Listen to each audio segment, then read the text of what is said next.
Welcome, my friends, to a special edition of Tea Time. We have finally escaped the Guild Wars 2 community, and we brought in an MMO expert to entertain all of you today. It is Josh Strife Hayes. Welcome to the show, my friend. Good evening. Thank you very much for having me. Very excited to talk about some MMOs with all of you guys. Okay, and of course, there was no preparation given except for the fact that we occasionally talk about Guild Wars 2, and I'm guys, we've been talking for the last 50 minutes. I didn't tell you that, but we just didn't even press start streaming, and we were having a pretty interesting conversation actually about some of the reward structures in games, like vertical progression and that sort of thing. So I'll tell you what, let's just go ahead and start there actually. So Josh, do you actually have a preference? What do you think is better, vertical or horizontal progression in an MMORPG? I was expecting a softball question, but okay, yeah, let's just jump in with really, really complex, specific dynamics straight away. Let's just define them quickly. Vertical progression is where items are released that are better than the previous ones, and you have to chase after them as if you're going up a ladder for the next big things above and above and above. And horizontal progression is where every end game item is essentially exactly the same. They just look different, as if you're going along a string. Vertical progression, as is World of Warcraft, as is Neverwinter to a massive degree, as is Terra, as is pretty much everything else, to be honest, RuneScape specifically, is great because it gives you something to aim for. It gives you something to do. You're like, okay, I've got this, I've achieved this. What's next? What is the next thing? You want to climb up to the next object. The problem is when the next object is either so rare it's essentially unattainable, or so overpowered that when you get it, everyone else is at a disadvantage. Neverwinter was a really bad at doing this. The next thing above it, the next best item, was so good that when you got something, everything else before it was pointless. Now, RuneScape, I think, does vertical progression really well because the best item in the game is not that much better than the next thing above it. If you get the Scythe of Virtuous or you get the Twisted Bow, it does hit 1 or 2 DPS more, but you can still succeed with the Seer Bow. You can still succeed with the Dragon Crossbow below it. Horizontal progression allows you to search out rare looking and just generally rare items without sacrificing your position as a good DPS, a good tanker, a good healer. But you don't have the drive, you don't have the desire to search for these items any further than they look cool. Once I get a sword that does a certain amount of damage, if I then think, okay, cool, what do I need next?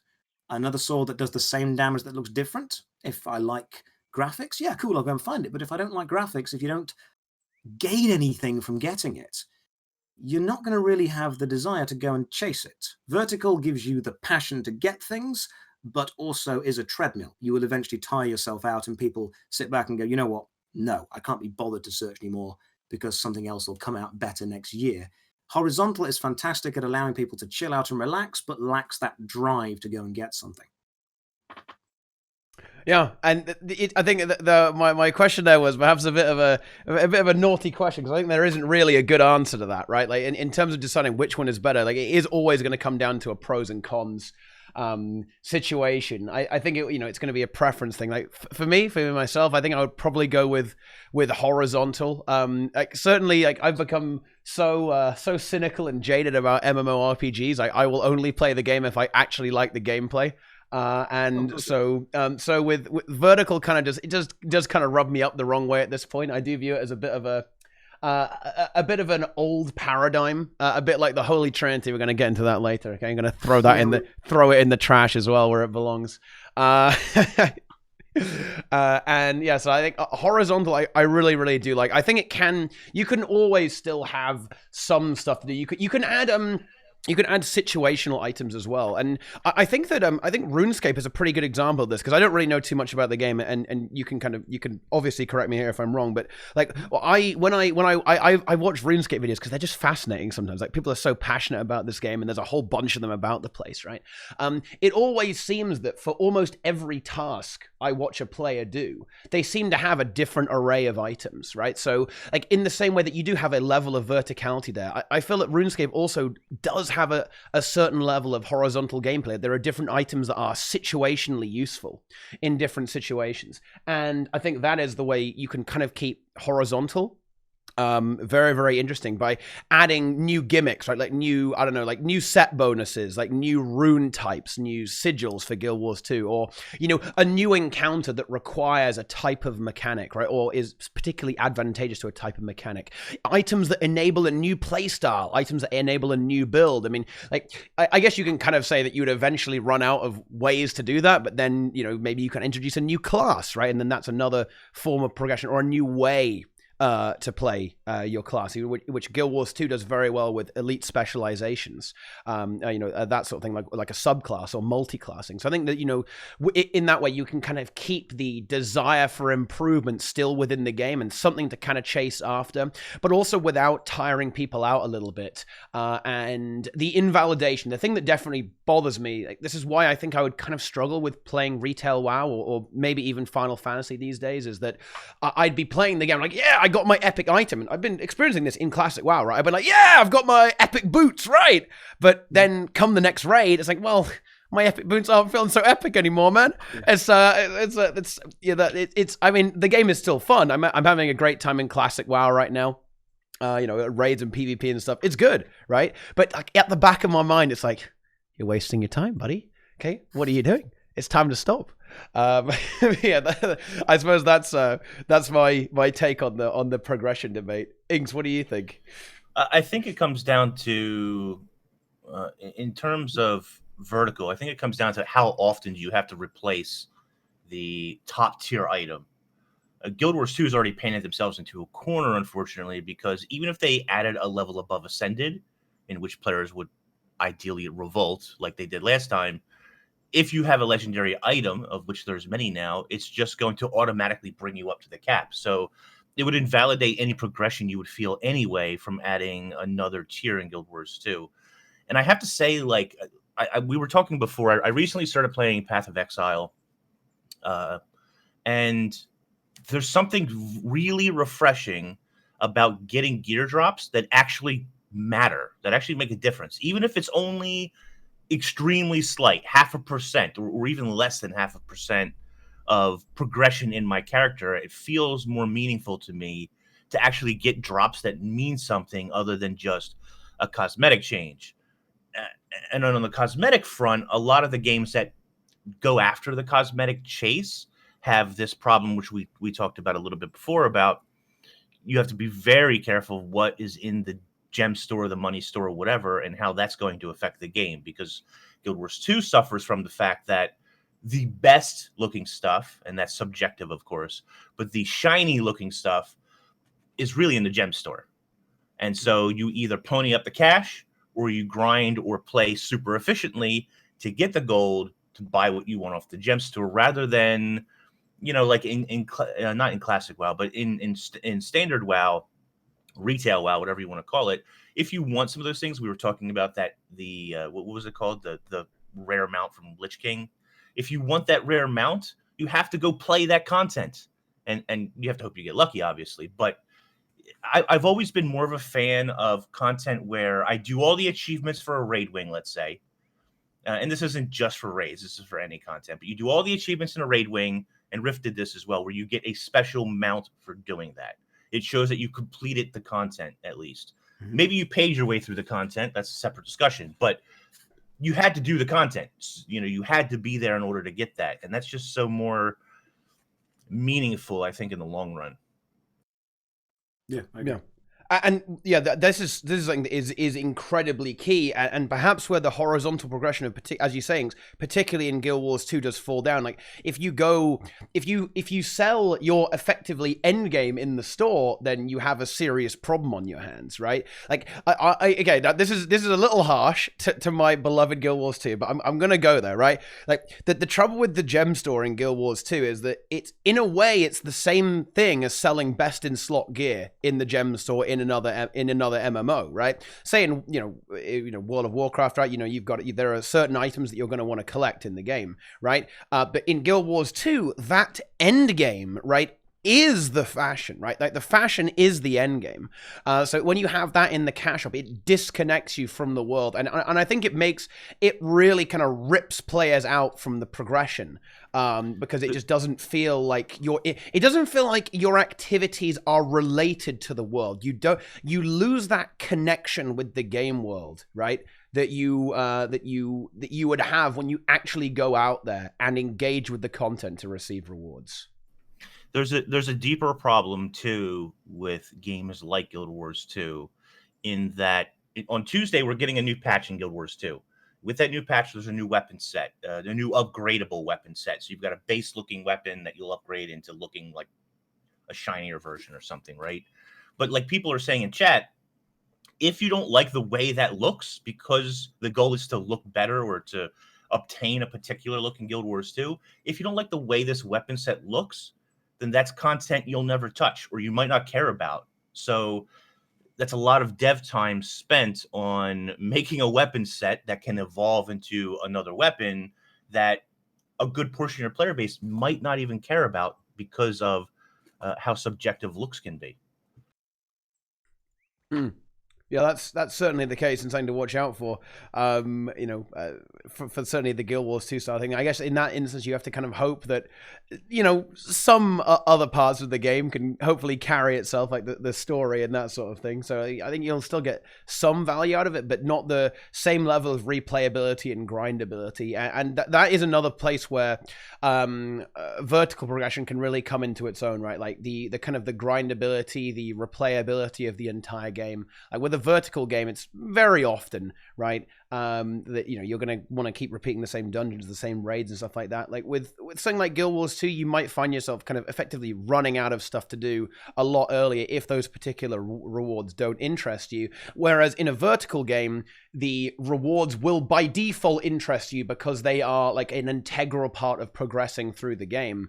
Whereas in a horizontal game, like a lot of things will end up as optional, right? And optional things in MMOs, I mean, that might not work out so well. Like I think this is I hate this segue so early on actually, but like MMOs not forcing you to do things anymore is quite an interesting. It's a very interesting topic actually, a very very interesting topic indeed. Because it seems that if you don't force people to do things, they just won't do anything and they won't do it. It's a thing about the psyche of the MMO player. Like the MMO player, guys, is the dopamine hunter, right? They want the rush of getting the item, and unless you force them to do something, they're going to take the easiest way possible to doing that, and that it kind of it ends up kind of compromising the game, and you end up with people doing a lot of really boring things. I think that's true for most games, right? If a game, it really comes down to the individual. But I think most individuals today will take the path of least resistance. There's like, I know Teapot, you're a rare gem, yeah. On the scene where you will actually go out of your way to do the more difficult thing.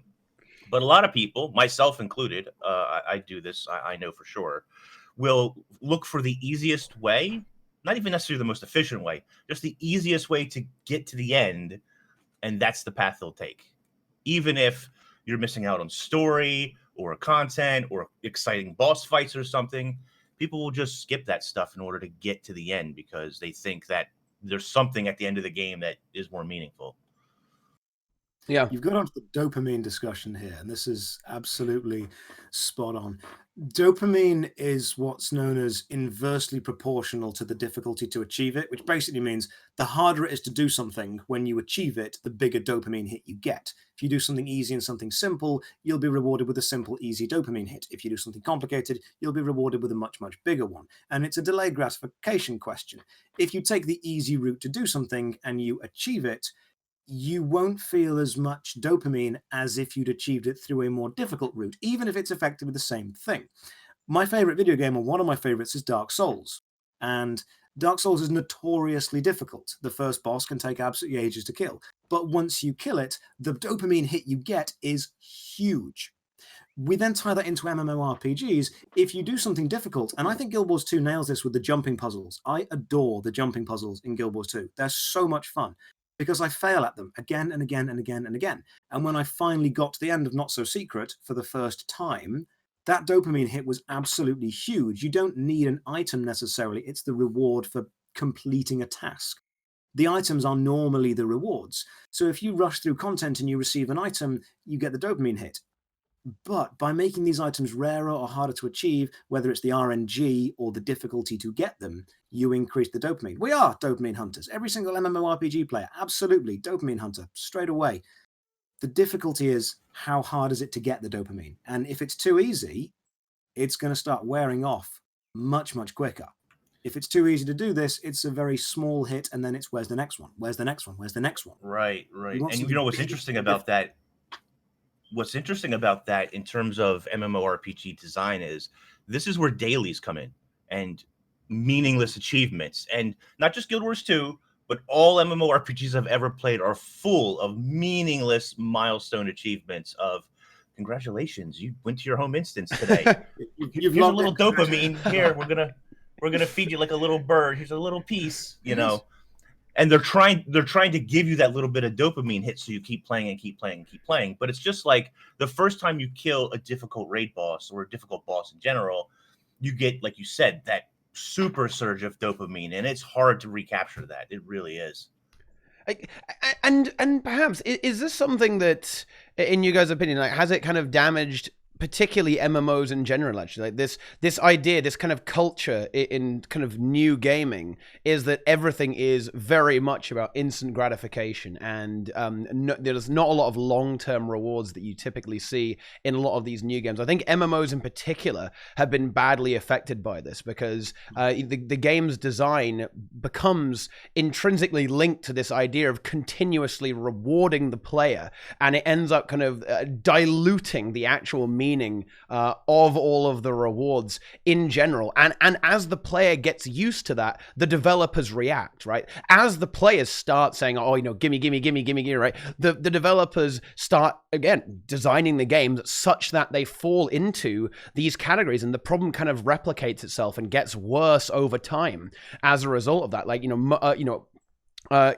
MMOs are becoming more about instant gratification, whereas I think I would even make the argument that an MMO kind of can't be about instant gratification if you want it to be good. It has to be a slow burner. Like, the point is about the story of your character progressing through the world. If you take that away, you just have a very bad single player game, right? That's all you have at the end of the day. If you take away that idea of your character's personal growth, as it were. The way that I see it, World of Warcraft is responsible for a lot of the changes in MMORPGs over, say, the last 10 years or so, right? And not in a positive way, because WoW was this gem in the rough, diamond in the rough, so to speak, that lured in 11 million plus people to play this game, even if only for short periods of time, a couple of months at a time or whatever it is.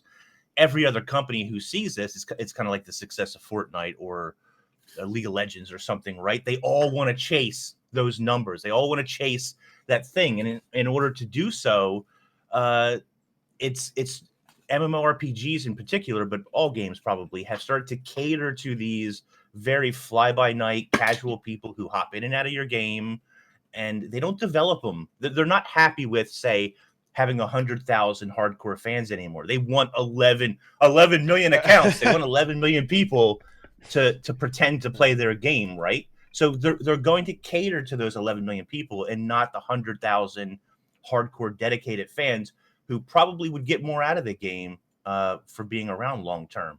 So they design the game to be short term in a lot of ways, and I think that's a mistake.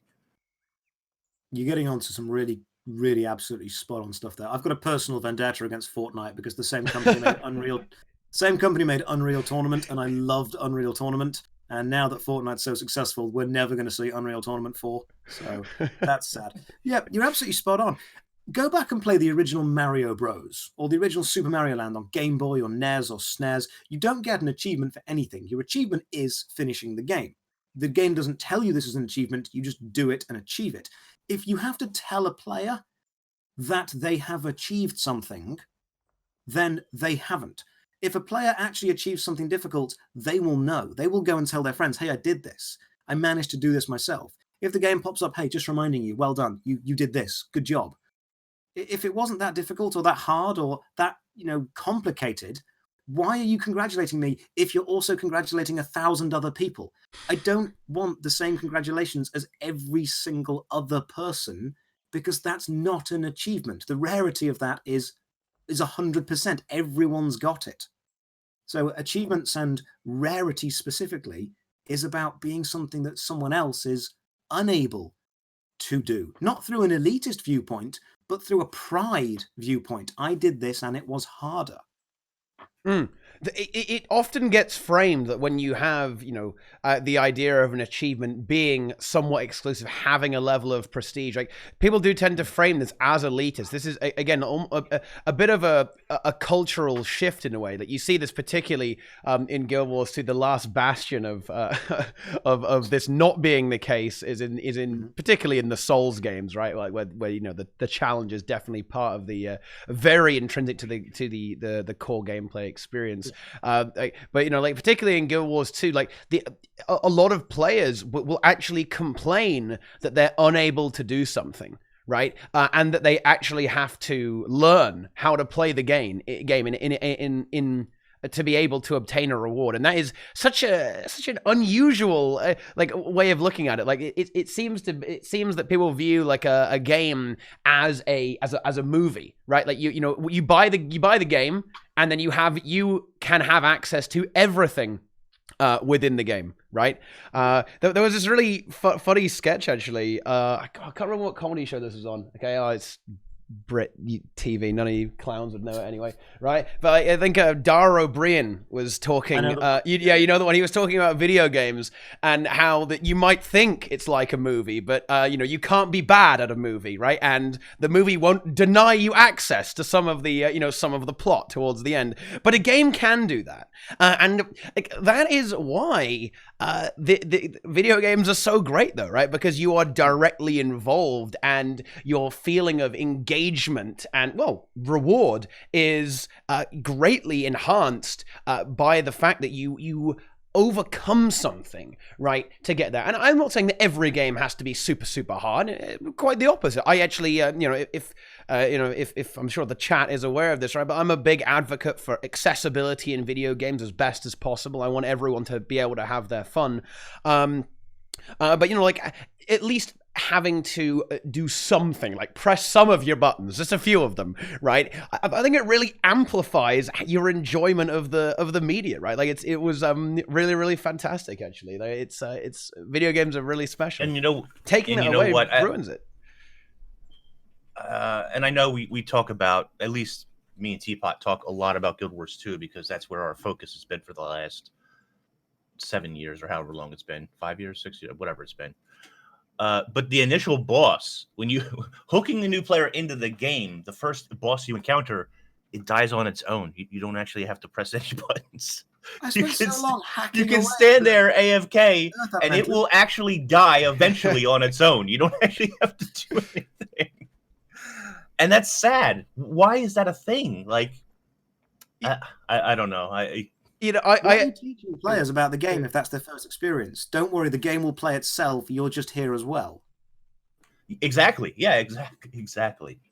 I have a bit of an interesting take on this one, actually. Like, the Guild Wars 2 starter zones, I actually view them as pretty good. Like, if you're a new player and you go into, I think they actually were nerfed. In fact, I know for a fact they were nerfed.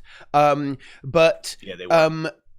At the start of the game, I remember a few times I would make a new character, and I actually made a video about like a little bit of the new player experience in Guild Wars 2. So I was like, okay, what happens if you actually get hit by some of these abilities, right? And particularly the char starting area, like he's quite dangerous. Like Baradin is actually quite dangerous. Like if he whacked you, when he used to whack you, he used to one-shot you. They have nerfed it, right? But yeah, he would actually like blast you away and kill you almost instantly a lot of the time. So I think the Guild Wars 2 starting zones did actually do a pretty good job back in the day, but that certainly has changed. And if you're a new player and you don't know about Guild Wars 2, I'm not sure you would necessarily think that the game will play itself. And also, one thing I will 100% is really important. The Guild Wars 2 starter zones are based around having a lot of players in them, right? They are supposed to have a lot of other entities in to kind of make it feel epic and scale it up, because then it's almost guaranteed that someone will die in the process of playing through this starter area there as well. So I don't know.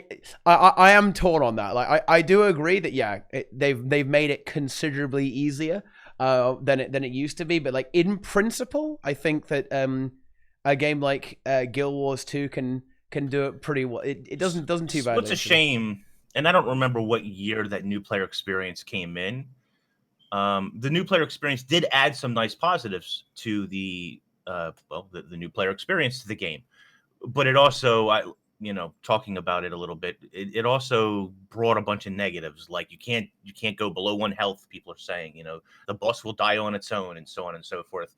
And I do understand from the developer's perspective what they were trying to accomplish there. But I think it sets you up for failure the deeper that you get into the game. Teaching you that early on is a very dangerous thing for how you set the rest of the game forward. Yeah. Oh, yeah, go ahead. Just think like Dark Souls. Yeah. Let's just pretend that the first boss in Dark Souls died and you couldn't die like you do in Guild Wars 2's starter experience. And then you get to the next boss, and he just one-shots you over and over and over again. Like you're not teaching the player. Yeah, you're not setting them up for success, really. In Dark Souls 3, and I'm sorry to bring the discussion back, but I think the game mechanics of it work really well, especially with the whole design philosophy. Dark Souls 3, the first boss is called Idux Gundir, which is effectively Latin for the judge, as in, if you can kill this guy, you can beat the game. And it's judging your skills and your quality as a player, and it teaches you everything you need to know.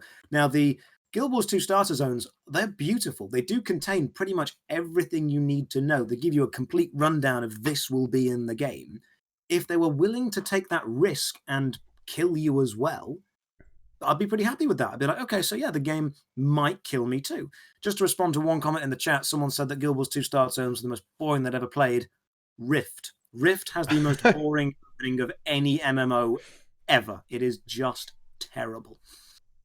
Well, I'm trying to remember Rift starting zones now. Exactly. If you have to try and remember it, mate, then it's that bad. That's not a good sign, is it? That's certainly not a good sign.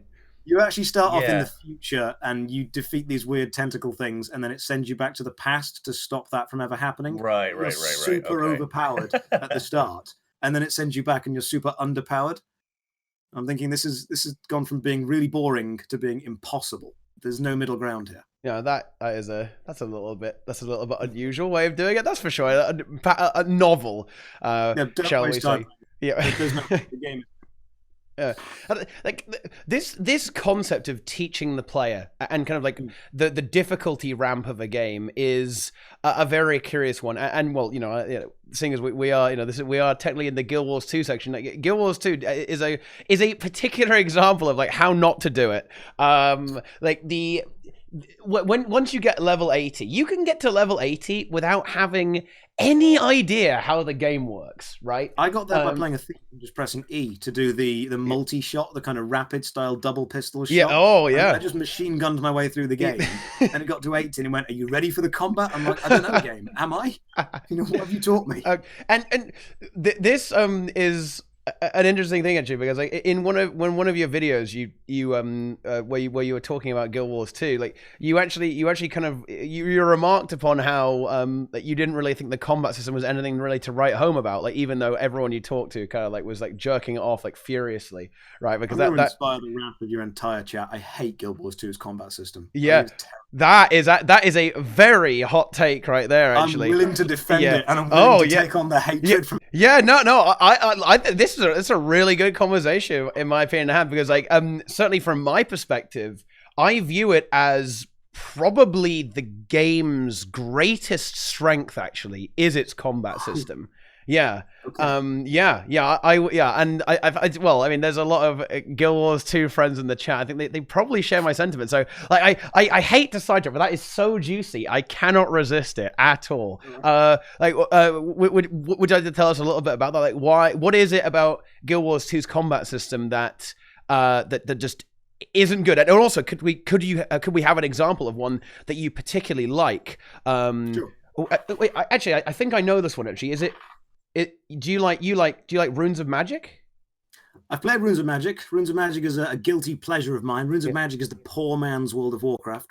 Yeah. And Runes of Magic has an acceptable combat system, although it's not good. It's the same tab targeting as WoW, effectively.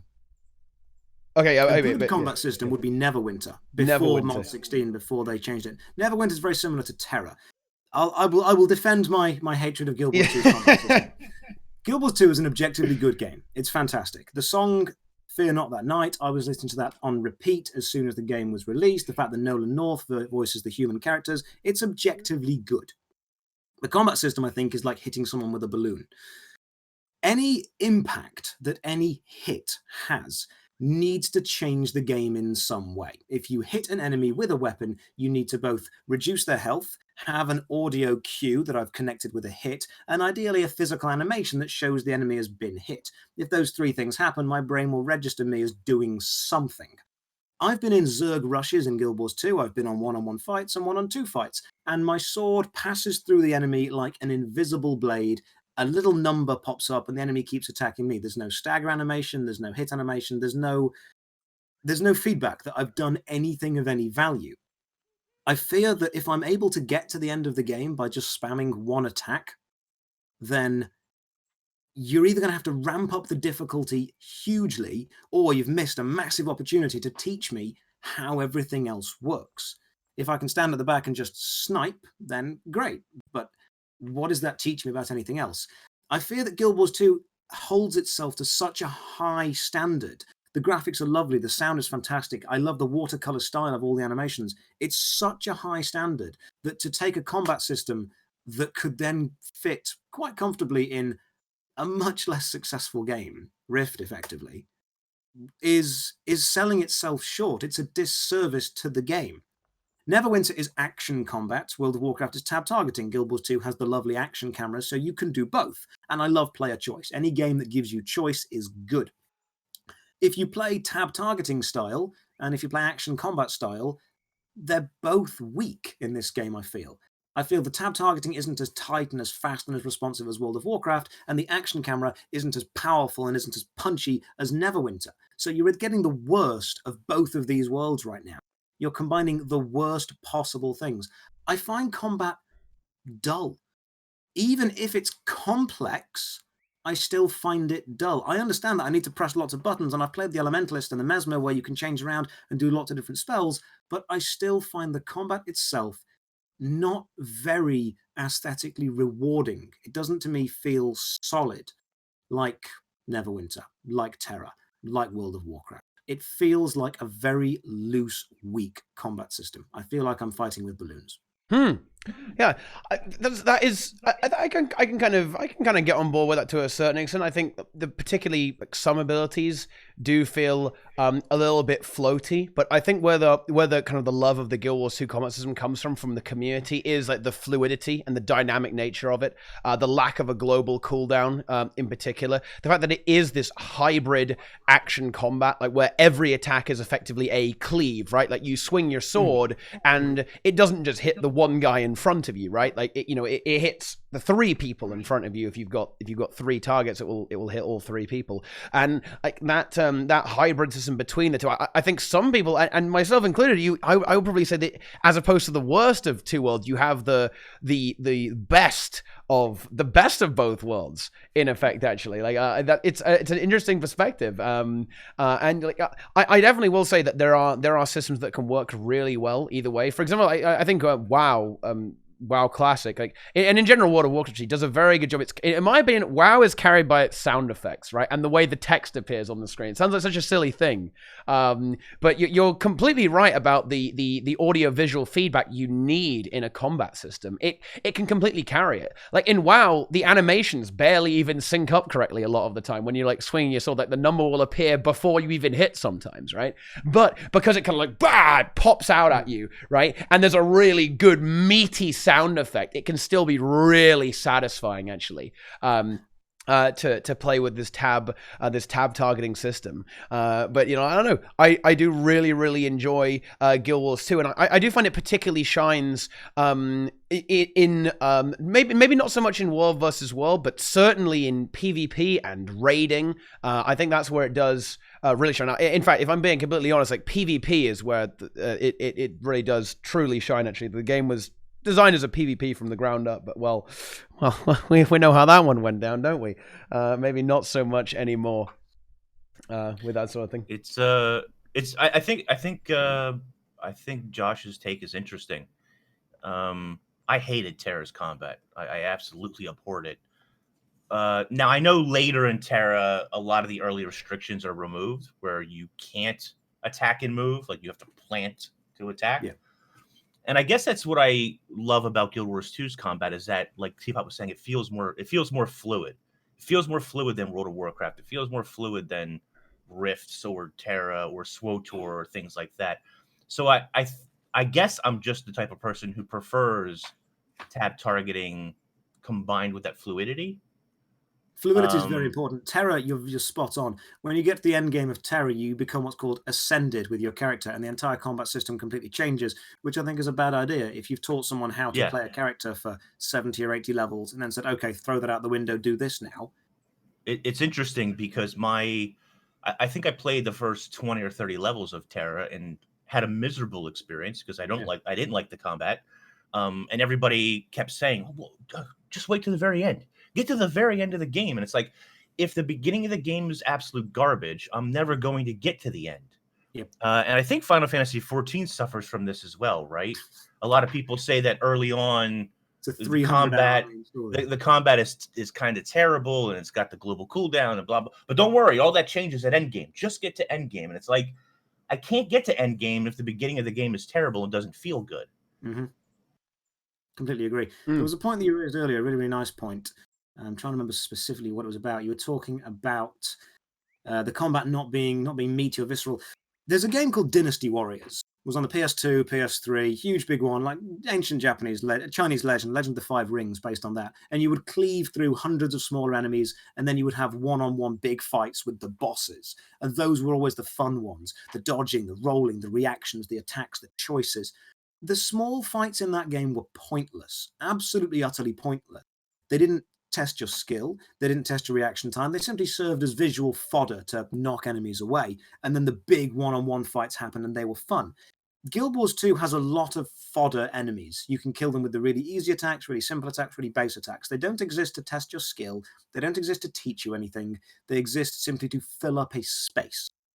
They don't give a good drop. They don't give anything worthwhile. They are there because they are there because they are there. There's no thought beyond that. But the bosses, I mean, for example, the very first boss, the tutorial boss, the huge guy popping out the ground, awesome. Visually stunning, fantastic to look at, complicated, throws stuff at you, he's got minions around, great fight, genuinely good fight. If Guild Wars 2 had, and any MMO in general, had fewer of the pointless minion fights and more of the fights, okay, this is now a challenge. Might not be difficult, but you've got to think, you've got to react, you've got to do something, you could fail. That's what I want more of. I want more fights that actually feel like I'm fighting someone instead of I'm steamrolling over them. Yeah. I think difficulty and challenge, not only in MMOs, but in in games in general is super, super important, right? Like, if you don't feel at risk, if you don't feel like there's any kind of threat to you, or you know, threat of failure, like the joy of success is gone, right? At that point, you know, like, you can't really enjoy succeeding so much if there was never any other possible outcome, right? Like that element of risk, the element of danger is incredibly key. And yeah, I mean, that is why open world in Guild Wars 2 is such a tragedy. It has so much potential to be so good, actually. Like the big open world bosses, right? The huge enemies that you can face off against, but none of it matters. And I think this is perhaps why a lot of people probably do share a similar sentiment to yourself, Josh, actually, is because, yeah, the combat system, as you say, might be very deep and meaningful, but none of it matters, right? Like, at all. Like, it doesn't matter what you do. Like, your appreciation of the combat system to a certain extent is tied in to the level of challenge that you undergo, like, while using it, right? Which is, again, like, you know, why the Souls games are so popular, right? Because you know, the combat system is really core to those games, and using it and engaging with it is a really important part of those games, and why they're so enjoyable for people overcoming a challenge, right? Is because there is a challenge to overcome to begin with, right? Which I think this is a kind of a modern MMO thing as well. I think this is a complaint that a lot of people have about a lot of the early game content in particularly modern MMOs. Stuff like, I think retail WoW is a lot like this until you get to like the mythic content as well. Guild Wars 2 is very much like this until you get to like the hard fractals and the raids and stuff like that. And like, it can leave people going like, dude, what is this? Like, what am I doing here? Like, what am I doing in this game? Right? Like, when you're going around in open world and like you can take on like 20 mobs at the same time. I mean, like fair enough, it's kind of fun to a certain extent, but you're gonna get bored of that. You think like, okay, like, when do I start playing at this point? The dopamine's gonna stop coming if it's not challenging. Exactly, right. You know, it is there. You have to be overcoming something, otherwise it's just no good. And this thing that plagues, I would say this is one of the core design problems with a lot of modern MMOs, is that they don't, I would even go as far to say games in general, actually, like, they never say, hey, you're bad, get good, right? Like, games don't tell you that anymore, right? They'll just say, oh, don't worry, everyone gets a gold star, right? You can have one too. And it's a deep compromise to the And you know, when people talk about achievements, we were talking about achievements earlier in games. One of my favorite video game series is Uncharted. I adore Uncharted. And once you've finished the Uncharted games, you can play them again on what's called crushing difficulty, or brutal, where you'll get killed in 1 or 2 hits. Amazing. And when people finish that, people brag about it. I finished Uncharted on brutal. I finished it on crushing. Here's a screenshot on Reddit of me finishing it. That is what I think the achievement should be. Difficulty should be a task that you can impose upon yourself if you choose to, and then the reward for then doing that. But one massive strength that I'll give Guild Wars, I know this is going slightly off topic right now, because I don't enjoy the Guild Wars 2 combat or feel that I'm getting anything visceral from it, a friend of mine said, hey, have you done the jumping puzzle over there? And I went, no, you go and do the combat. I love platforming. And I think one of Guild Wars 2's huge strengths is that it is willing to say, okay, some people don't like this combat, that's fine. Instead of bending over backwards to please them, please me, for example, Guild Wars 2 say, hey, we're not going to change the combat. We're happy with this. We've got this. Most people like it. Cool. There's something for you. And that's a massive strength of the game. There are so many things in this game that so many players will like. If you don't enjoy one thing, you can enjoy another. And jumping puzzles are amazing. Yeah, jumping puzzles are great. You know, they kind of they had a bit of a hiatus from the game. Like, they stopped adding them, but now they are back on that, which is very pleasing, I think, to see them back in the game. But yeah, I think just as a general point there, that's one of the really great strengths of an MMORPG, right? They are such an expansive and huge game that, well, I mean, you can pretty much do whatever you want. That there are so many things. There's almost certainly going to be at least something that you'll enjoy, right, within the within the game, which I think is, it's really, really fantastic, like, and yeah, Guild Wars 2 does a pretty good job of that. Guild Wars 2 is one of those games where there is a little bit of something for everyone, right? Like, there is a lot of stuff in there. But it might only be a little crumb if you're a certain type of person, I guess. But otherwise it does pretty well. Sorry, say again. Could that be seen, I mean, just to start a debate, obviously, could that be seen as Guild Wars 2 attempting to give everyone a little bit of something instead of hyper focusing on one style of gameplay, one specific thing? Let's be amazing at this instead of jack of all trades, let's give something for everyone. Do you believe that sometimes they're trying to spread themselves too thin instead of hyper focusing on one thing? I mean, RuneScape hyper focuses on let's do lots of clicking with lots of little skills. Dark Souls hyper focuses on combat. Devil May Cry is all about making it flashy and amazing. Terra's got the anime thing going on with a huge combat system. Does Guild Wars 2 suffer from trying to do everything instead of being a master at one thing? Yes. You've just described its problem since 2012, and it still suffers from that. They try to be the they try to be the master of everything, and when something doesn't work out, they just abandon it and move on to something else rather than continue to support and develop that content. Let's look at Stronghold, for example. But you can look at Heart of Thorns. Nike did a terrific video about how Guild Wars 2 changed drastically from HOT to POF. The change in where they try to inject difficulty into the game and players just wouldn't have it.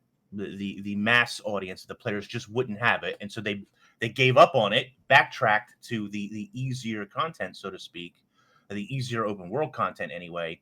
And that even makes raids suffer on some level as well, because the audience just isn't there for that. World vs. World has largely been abandoned since 2013 or 14.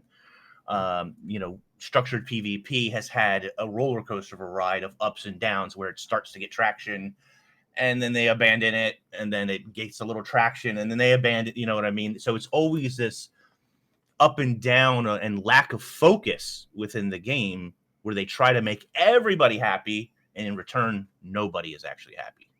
Except unless you really love story, because they hammer that home quite a bit. They're pretty good at story. One thing that I've always noticed is if you try and appeal to absolutely everyone, you end up as vanilla. You end up as boring. Statistically, we all saw Avatar, the film Avatar with the blue people. Most of us probably saw it in 3D. Can you name 3 or 4 characters? Almost no one can. People go, oh, Jake. I'm like, okay, cool. Name another. They're like, no, I don't know anymore.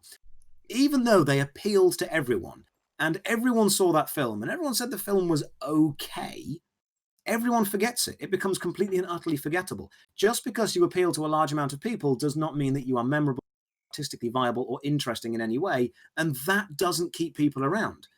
That is, in England, we have a TV show called EastEnders or Coronation Street. It's a soap. In Australia, they had Home and Away. They've probably got a couple over in America. You've got Riverdale and things like that. Huge viewer bases. Huge, massive, popular viewer bases with absolutely vapid content. If you want to appeal to everyone, that's fine. You can do that. But you're never going to find those hardcore fans that come to the conventions, that dress up, that write all of the cool stuff, that make all the costumes, that are there, that create content like you guys.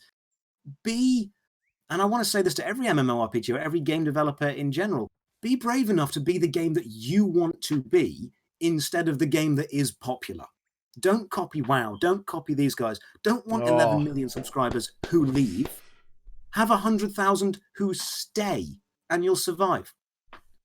I will be a slight contrarian here, actually. I think Guild Wars 2's problem was not actually what is the correct word? It wasn't the trying to appeal to everyone. It was merely the execution that really screwed them over. Like my opinion of Guild Wars 2 it was actually kind of the first of the next generation MMOs. I think the game's engine gave it the capacity to genuinely excel at more than one thing. I think it can really excel from in a lot of ways, like from the casual perspective, because it has a lot of like open world maps where you can kind of just like weigh people down with force of numbers and you'll just win by default pretty much.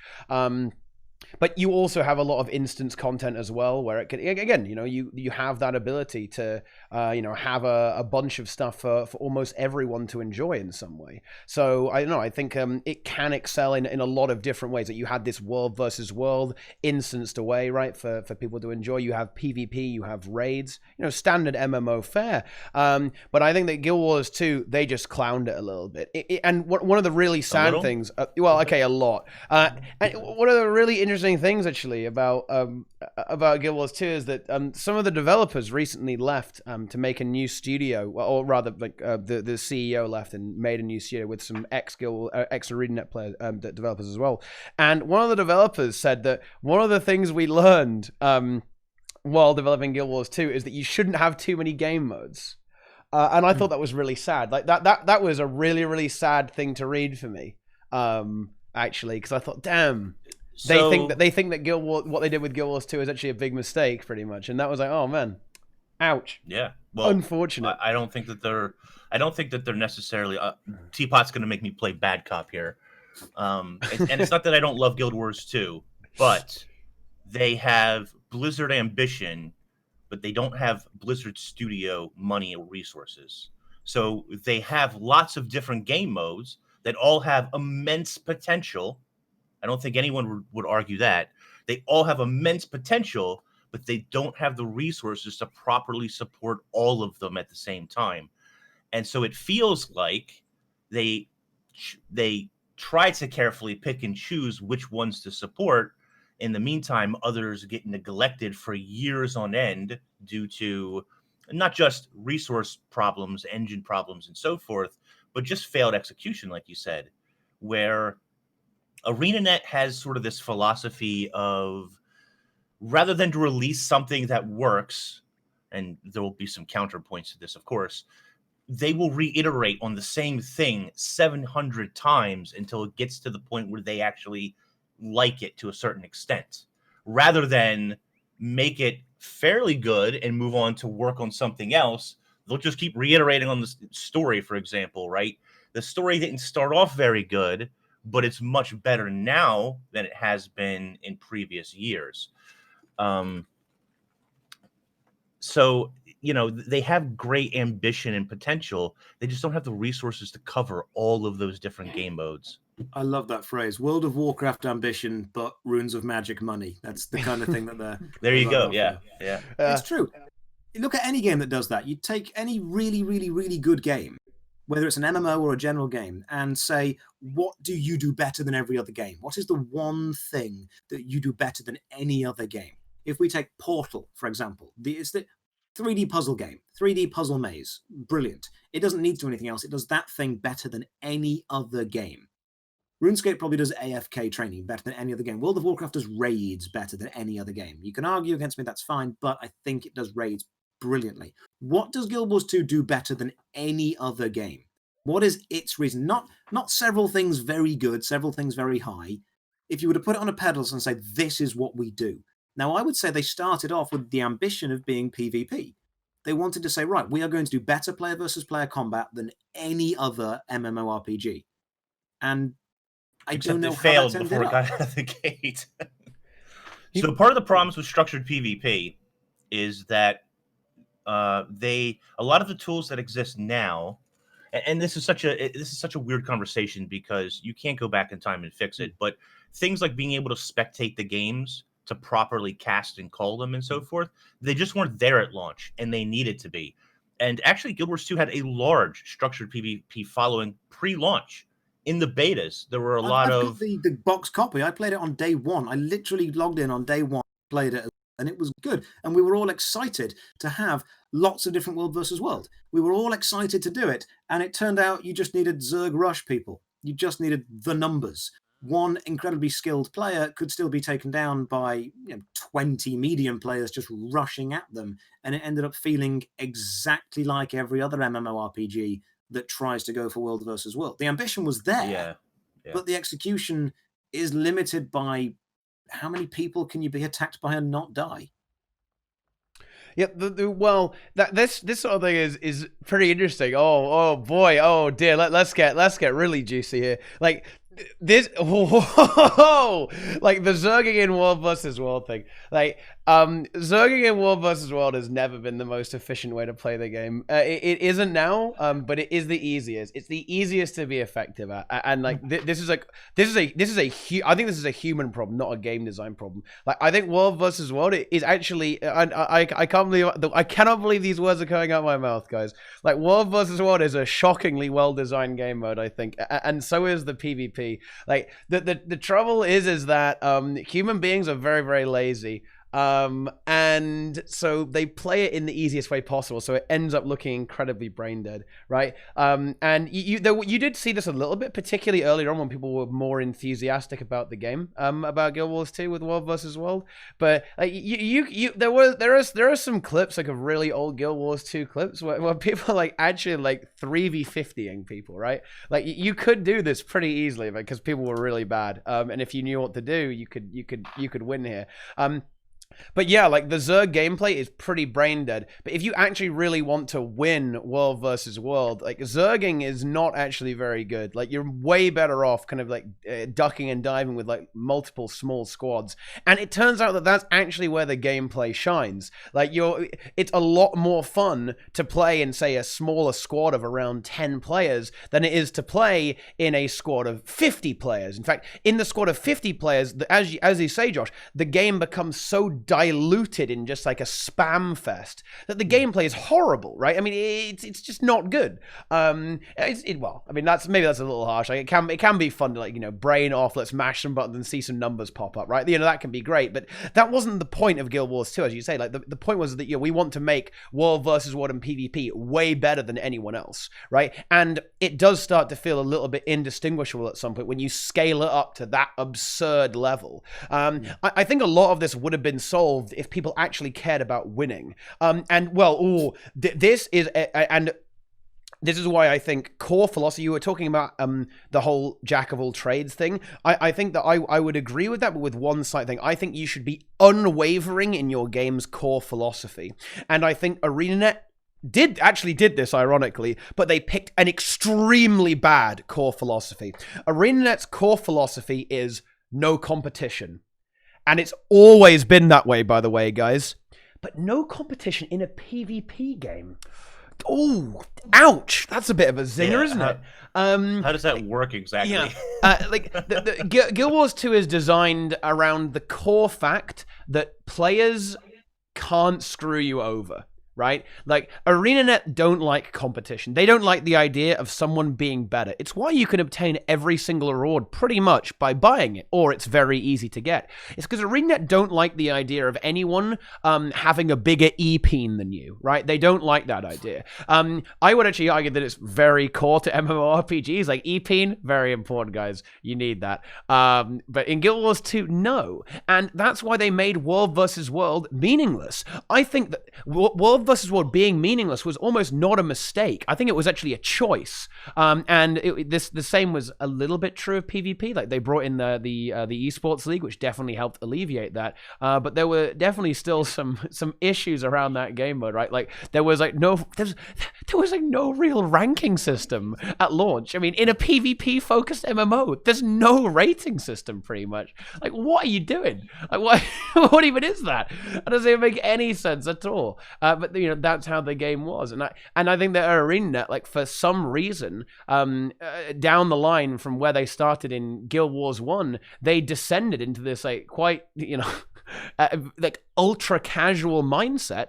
And they were focusing on game modes, or initially marketing their game with game modes that are fundamentally not casual. Like PvP in World versus World. I mean, World versus World is pretty casual, but still, like, killing the bad men, killing the other players, it's always going to have an element of competition on it. And because ArenaNet doesn't like that, I think that caused their game to really suffer. They picked the wrong philosophy. I think, I don't disagree. Realm versus Realm games in general, World versus World, whatever you want to call them, they all sort of suffer from a lot of the same problems, and that is how do you deal with the mass amount of players? As far as casual, if you really are dedicated to those formats, I don't know that I would call you a casual, because you need to sink a lot of time in. You need to dedicate a lot of time to playing those formats, or maybe you don't need to dedicate a lot of time, but people tend to dedicate a lot of time to playing realm versus realm games. I mean, people still reminisce about Dark Age of Camelot, and that game is how many years old? They still want to play Dark Age 2. So I don't know. It's just a shame.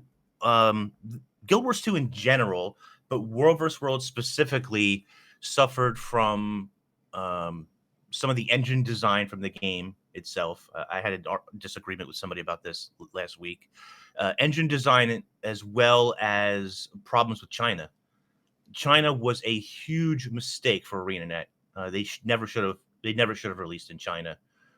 Not because it didn't do well, but because the amount of resources that they had to dedicate to launching in China.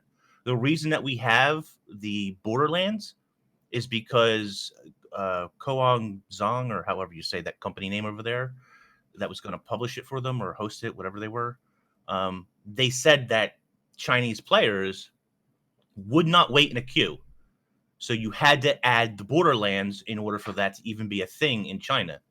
So like that was extra resources times. They put a lot of time and resources into the Chinese release, specifically for World vs. World as well, just so that it would be desirable and playable for those people, which hurt and took away from the rest of the players worldwide. I love the idea that the Chinese players were like, we're not waiting in a queue. And as soon as the British players heard queue, we were like, we're there. We're straight up queuing up and waiting. You talked earlier about how the Zerg rush is not the most effective way to play the game. I completely agree. It is not. Tactics, strategy, anything bigger than that will always work out. But unless you have, and I know that you can get the map marks of Commander, unless you have a military style organizational chart, a hierarchy, and a command structure to tell people you go there, you do this, you will always get the players who see a group of 10 players doing well and goes to join them, becoming a group of 11 players. And then you see a group going well and they go to join them. You need to find the one player who's actually willing to say, I could go and join them and be successful and do well myself, but if I do that, they are weakened because I then can't form my own group. So I'm not going to do that. You won't find these skilled, able players unless everyone communicates with everyone else. Voice chat. If we were to go and do PvP right now, we'd be able to talk to each other, organize it, work out tactics, and 3 people could probably do far, far better being organized than 10 people disorganized. But you mentioned at the very start of this chat how human beings are inherently lazy and you want to take the path of least resistance. If you give someone access to a huge group of zerging players, they will likely, instead of going off to make their own group, because you have no communication or no strategy among these people. Someone in chat mentioned 8 versus 8 in Guild Wars 1. I believe limiting the number of players that you have increases the need for tactics. If you only have 5, 6, 7, 8 players, then you need to be tactical. Zerging with these 8 is pointless if you're going to get surrounded. But with numbers that we're dealing with as massive as World versus World, you will end up conglomerating in one big area, and then the other team will do the same. You'll smash against each other, sheer force of numbers, no matter how good your tactics are. And then you'll only have a couple of people around the edge trying to do their own thing. You can dominate the competition with strategy, but until you have the means of organizing that strategy and creating it, the other side ain't going to have it either. And herein we found like I think we find like one of the true tragedies of Guild Wars 2. The game is extremely well designed, but comically underappreciated actually, like by the player base, right? Like most people just don't care. Right, like that, you know, there is no desire to do any of that because you say that, you know, there's no real need to, right? Just like run around in a big blob and you can get the job done and you can get your rewards, and that's a really big problem. And yeah, I hate to say it, right? This it's gonna be difficult to say, guys, right? But Guild Wars 2 would probably do better and maybe even be a better game if it was worse designed. Like there are a lot of things about the game that are good design choices, but actually cause the game to suffer as a result of that. Exactly. Yeah, it's really depressing. It's a really interesting thing. Like Guild Wars 2, they did kind of push the boat out a little bit. and they got burned for it in a way. Like they got screwed by trying to do this. Like this is like one of the core things that we were talking about here as well. Like the choice, the convenience, right? There's a video right there. Like the convenience of Guild Wars 2. Like on paper, it sounds like a very good idea, right? It's like, oh, you can do whatever you want, right? Like you can play however you desire. But it turns out that if you give players the choice to not really interact with another human being, turns out we're all a bunch of antisocial bastards, right? And we just don't talk to other human beings. And in Guild Wars 2, yeah, the game, it turns out that it's very antisocial because of this. Because you don't need to interact. People don't interact. Because you don't need to actually try and learn how the game works and understand the mechanics. Nobody actually understands how the game works. Or rather, no, not nobody. You know, I'm going to get misquoted there. A very small proportion of players actually understand how the game works, right? And Guild Wars 2 and ArenaNet, they found that out the hard way, right? Their game is really well designed. Like you can play how you want, you can pretty much do any activity and you won't get screwed over and you'll be rewarded for doing it. But because that's the way it is, you'll find that people only do very specific activities because they're the most efficient, right? They don't play the game for fun. They play the game for efficiency, for the value of grind that they can get out of their X amount of their X hours of playtime during the day. And the game is worse because it's well designed. It's that's such a unusual paradox. Like Guild Wars 2 is a lesson to the industry, actually, but it's a shit lesson. It's a bad lesson, right? They shouldn't be giving you this, but they should ignore this one, guys. Like, don't take the advice of Guild Wars 2 because you'll make a worse game as a result of that. But you will make more money though.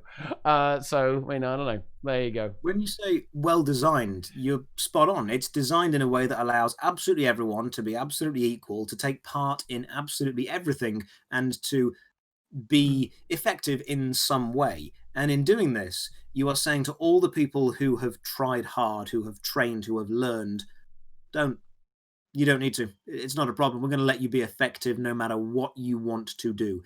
Everyone can try everything and you'll be at least somewhat good, which again sounds great on paper. It sounds fantastic on paper. But when you put it into reality, you end up looking around at everyone else and thinking, wow, everyone's just as good as me. I now don't feel special anymore. If you want everyone to be special, just like in the film The Incredibles, you realize that no one then is. There should be, and this is not an elitist point of view, this is just a point of view of training, of learning, of improving. There should be a point in any game where you are better than someone else because of time and effort and energy you've put into it. And I think Guild Wars 2 is scared of that, because then a new player will join the game, get defeated, and feel bad. They'll think, oh no, I got beat, I got killed, I don't want to carry on. But with this design philosophy, a new player joins the game and very, very quickly is almost on level footing with people who've been there for a long, long time, which is great for the new player and terrible for the person that's been there a long time. This debate time, boys. I do want to carry on this debate. Yeah. Unfortunately, I have got to head off as it is 8 o'clock, but thank you so much for having me on. Can we please, and I do genuinely mean this, can we please debate the balance issues, all the other stuff at some other time? Will that be okay? Sure, that is absolutely fine. Yeah, that is a very, very juicy debate, actually. I would love that. Regarding that sort of thing. Oh my goodness. Yeah. So thank you so much for coming on, my friend. I really appreciate it, guys, and thank you very much, Twitch chat. You guys take care. Have a lovely night. Good evening, my friend. See you later. Okay, there we go. Now we've got Mega Inks over there. Oh, man. Oh! Okay, that was, by the way, guys, that was Josh Strife Hayes. Very, very good video creator on YouTube and Twitch streamer as well. There's a link to his stuff below the stream as well. Let's make the, there we go. There's the bot doing its thing there as well, linking Josh. So thanks to him for coming on there as well. But of course, TeaTime will still continue on here as well for a little longer. Dude, that was, okay. That debate is, we got to go ahead and do that debate some other time, because that is a very, very spicy topic, actually, because, well, I'll say it now. I'm gonna debate him because he's in the chat right now. Like, I would actually make the argument that Guild Wars 2 does that kind of progression far better than any vertical progression MMO ever could, right? Simply because it's purely skill dependent. right? It is purely skill. Look at that top left. What is the top left? That's like a combination of my shoulder and some of Inks's Choya plushie. That's fucking good, dude. All right, but yeah, there you go. Right. Yeah, I think that Guild Wars 2 does this rather well because of its lack of progression. I really dislike the idea that in an MMO you can be stronger simply because you've played a longer time. I think that's rubbish, actually. I smush that design philosophy, right? I think Guild Wars 2 is very well done in that regard. What's interesting is one of the things that I constantly praise ArenaNet for and Guild Wars 2 for is the fact that in structured PvP, the gear that everybody has the same gear. Where if you go to a World of Warcraft type game or Rift or I think even SWTOR, your time spent earning the master level PvP gear or whatever it's called, that made a big difference in your stat contribution on how well you could crush a brand new player. So I think that's an actual big feather in ArenaNet's cap is the fact that if I started playing, I've been playing Guild Wars 2 for a number of years. If somebody started playing today and they were simply just better at structured PvP than I am, which wouldn't be hard, they could just crush me. They could just destroy me instantly. It doesn't matter how long I've been playing. And I think for a competitive game, that's really important. I think that's really important for a competitive game. Yeah, and I happen to know this is something that me and Josh actually have some differences on, so that's going to be a really spicy debate. Like our takes on MMO progression are very, very different, actually. So yeah, be sure to stay tuned for a future date for the continuation of that discussion there for sure. Right? It's not about being better; it's about looking better, and this is where the next problem arises. The shop gives you the chance to look better than everybody else by investing real money. Yeah. I think that Guild Wars 2 absolutely suffers, in no uncertain terms, just because of its because of the way the cash shop and all that sort of stuff. I think it really does screw the game over. Actually, like the way the game is monetized, and dude, we didn't even touch microtransactions, man. Like this is we didn't even go there yet. But once again, that's for another time. That's for sure. Yeah, like Guild Wars 2 massively is handicapped by its business model in like how meaningful any of the rewards are. Like the fact that I really don't like the fact that you can convert gold to gems and that you have microtransactions in Guild Wars 2. Like that really messes up the game, I think that was a mistake. Yeah. I've said it before. I think converting gold to gems was a mistake. Yeah. Now, a lot of people who actually do that, right, because they don't have to spend money on the game, I probably won't like that thought process. But every time ArenaNet adds something or prices something in the gem store, they have to take into account gold to gems. Of course.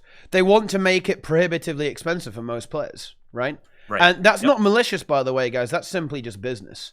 Like they have to do that. If everyone was able to farm enough gold to buy gems, then obviously it doesn't work, does it? Right? If everybody was Guild MM, the game would be bankrupt. Yeah, it doesn't work like that, right?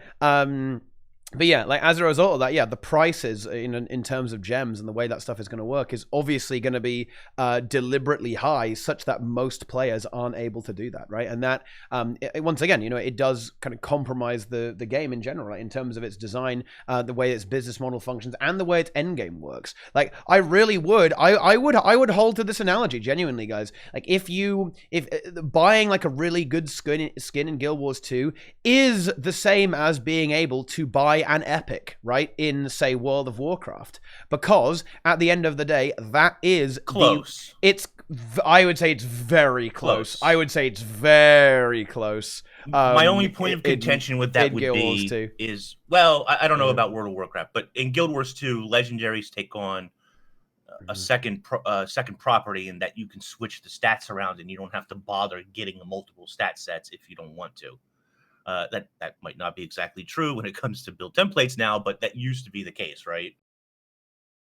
Yeah, sure. Yeah, I mean, legendaries are another thing, but hey, you can even buy, you can even technically buy those. Do you not remember when Envy came to the game? Yeah, Inch? Yeah, you like that shit? and you know Yeah? what? I've It's said since 2012, being able to sell a legendary is a mistake. You should not be able to sell them. You shouldn't be able to buy them. You should have to earn them. What is the point?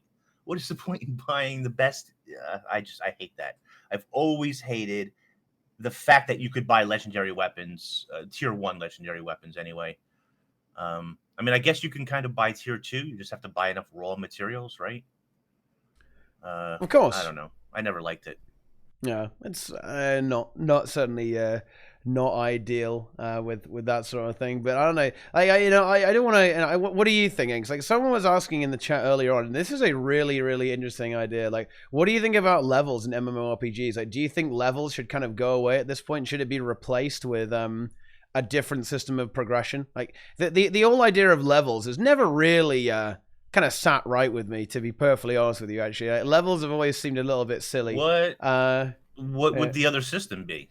Like a skills-based If you don't system, have levels, right? Like skills-based, right? So you learn how to chop trees and stuff like that. A little bit like RuneScape, I suppose, is the way how it would end up being. Yeah, maybe. I mean, maybe that would be better. I have to say that Monster Hunter says hi. See, people talk about Monster. I really need to play Monster Hunter because I don't. People reference even Guild Wars 2 is referencing Monster Hunter, and I just have no idea what they're talking about. Yeah, I mean, I don't either. I haven't played the game, but I'm told it's pretty good. I'm told it's a pretty good gaming experience. No, I don't know. I would definitely argue in that direction, actually, that this sort of thing it's a little bit obsolete, like leveling in games. I don't know. I actually don't like it. I think it is, especially in modern games, it's very arbitrary. Like Guild Wars 2, like level 80. I mean, what does that even mean, right? Like level 80? Come on, it doesn't mean anything. It just means means all your stuff is unlocked. Yeah, it means you mean you've unlocked all your skills. But like, it's so unusual to me that in a game that's centered around that horizontal progression, like, why even have the vertical at all? Like, why even bother with it? It's such a afterthought to the game at this point. I think that the game would be improved just simply by getting rid of it. Seriously, I think it's a really weak component of the game. Like, probably in the same way that I view the leveling experience and the initial 1 to 60 of Classic WoW, that's Classic WoW's greatest strength by far.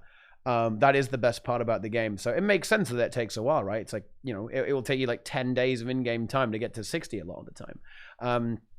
Whereas in Guild Wars 2, it doesn't take you very long. And to be honest, it's a very forgettable experience, I think. Well, now it is, but I don't know. Like, when I played through it, it was really good, okay? But honestly, would I have enjoyed it even more if I could just kind of go wherever I wanted and, like, being able to take on any challenge I want, wherever I want to go?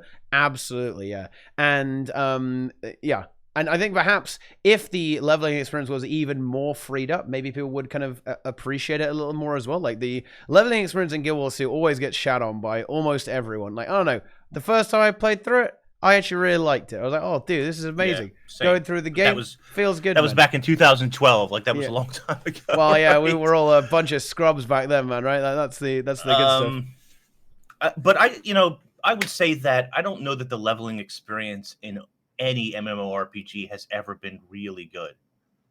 It wasn't good in WoW Classic when I played back then. It wasn't anything exciting about leveling in WoW, really. Fetch quests, FedEx quests, get the bear ass, all that stuff. Rift was no different than WoW. It was literally a clone. SWTOR wasn't really that different either, except that it had a more personalized story. What else is there? So, like, I don't know, like the leveling experience, and in some cases, like, people are telling me how amazing Final Fantasy 14 is once you get to like level 50. So the first 50 levels aren't that great, like, I don't know. Yeah, leveling is a tricky thing to get in the game, though, right? You know what I mean? It is. I don't know. I think leveling in games has been done pretty well, like in an MMORPG. Like, I think it's always going to be a little bit difficult if you end up playing it solo. That's the thing, I guess. Like, I think, I think the ideal leveling experience is where you can constantly play with your friends. And I think that's why a lot of MMOs actually fall down, right? And why a lot of people kind of dropped out of when we went to go play WoW Classic, right? Like, a lot of people were like, dude, I died to a fucking wolf. I'm out, right? And then they rage quit, because Hogger killed me. I quit. Yeah, I'm done. I'm done with this garbage. I'm dying to wolves, level 17 goblins. The game is trash, right? Like, that is something that I think happens a lot, actually. That really does happen a lot, because they're playing on their own. Like, an MMO is not good if you play it on your own, guys. If you're playing it on your own, go play a single player game. You're going to have a better, more enjoyable experience, right? Other than that, right? But, like, and that's why I think leveling is bad, right? Because the only way that I could have gone back and like helped out people who were leveling up would be to like directly fuck over my own progression in a really big way, right? Like, to me, that is like, oh, that design is so trash, right? Like, it's like you should be able to play with your friends at any time, right? It is the way I see it in an MMORPG. Right. And what's interesting about that, I seen people earlier talking about how much they don't like world versus world, which is fair. Not everybody likes every game mode. The appeal and draw for most world versus world, realm versus realm players is the community that they're in. The people who are still playing world versus world now after being neglected for so long is because of the community. It's not because the gameplay has gotten more amazing or the rewards are incredible. It's that they have a foundation of a community that they love logging into, having a chat with, running around, killing people, taking objectives, and so on and so forth. It's the community and the players, the people, that drive many aspects of an MMORPG. Playing by yourself, that's why there are single-player games. Do you know what I mean? So don't get me wrong. It's fun, and I understand why I play a lot of Guild Wars 2 by myself. I understand why sometimes you want to play with yourself, but the ultimate goal is to get you to group up, to be part of a community, to be around other people, and to accomplish something together. Yeah. And, if you don't have that, and I think leveling gets in the way of that. Like, if you don't have that, I think it makes the game considerably less enjoyable. Yeah, well, especially if you out-level or under-level your friends. Yeah. Yeah. And that's why I think leveling is like something that really holds back MMOs, actually, particularly modern MMOs. A lot of players these days are used to stuff like Fortnite, battle royale games where you can just queue up with a friend and you can play the game, right? You just go play, right? In an MMORPG, the game will not let you do that.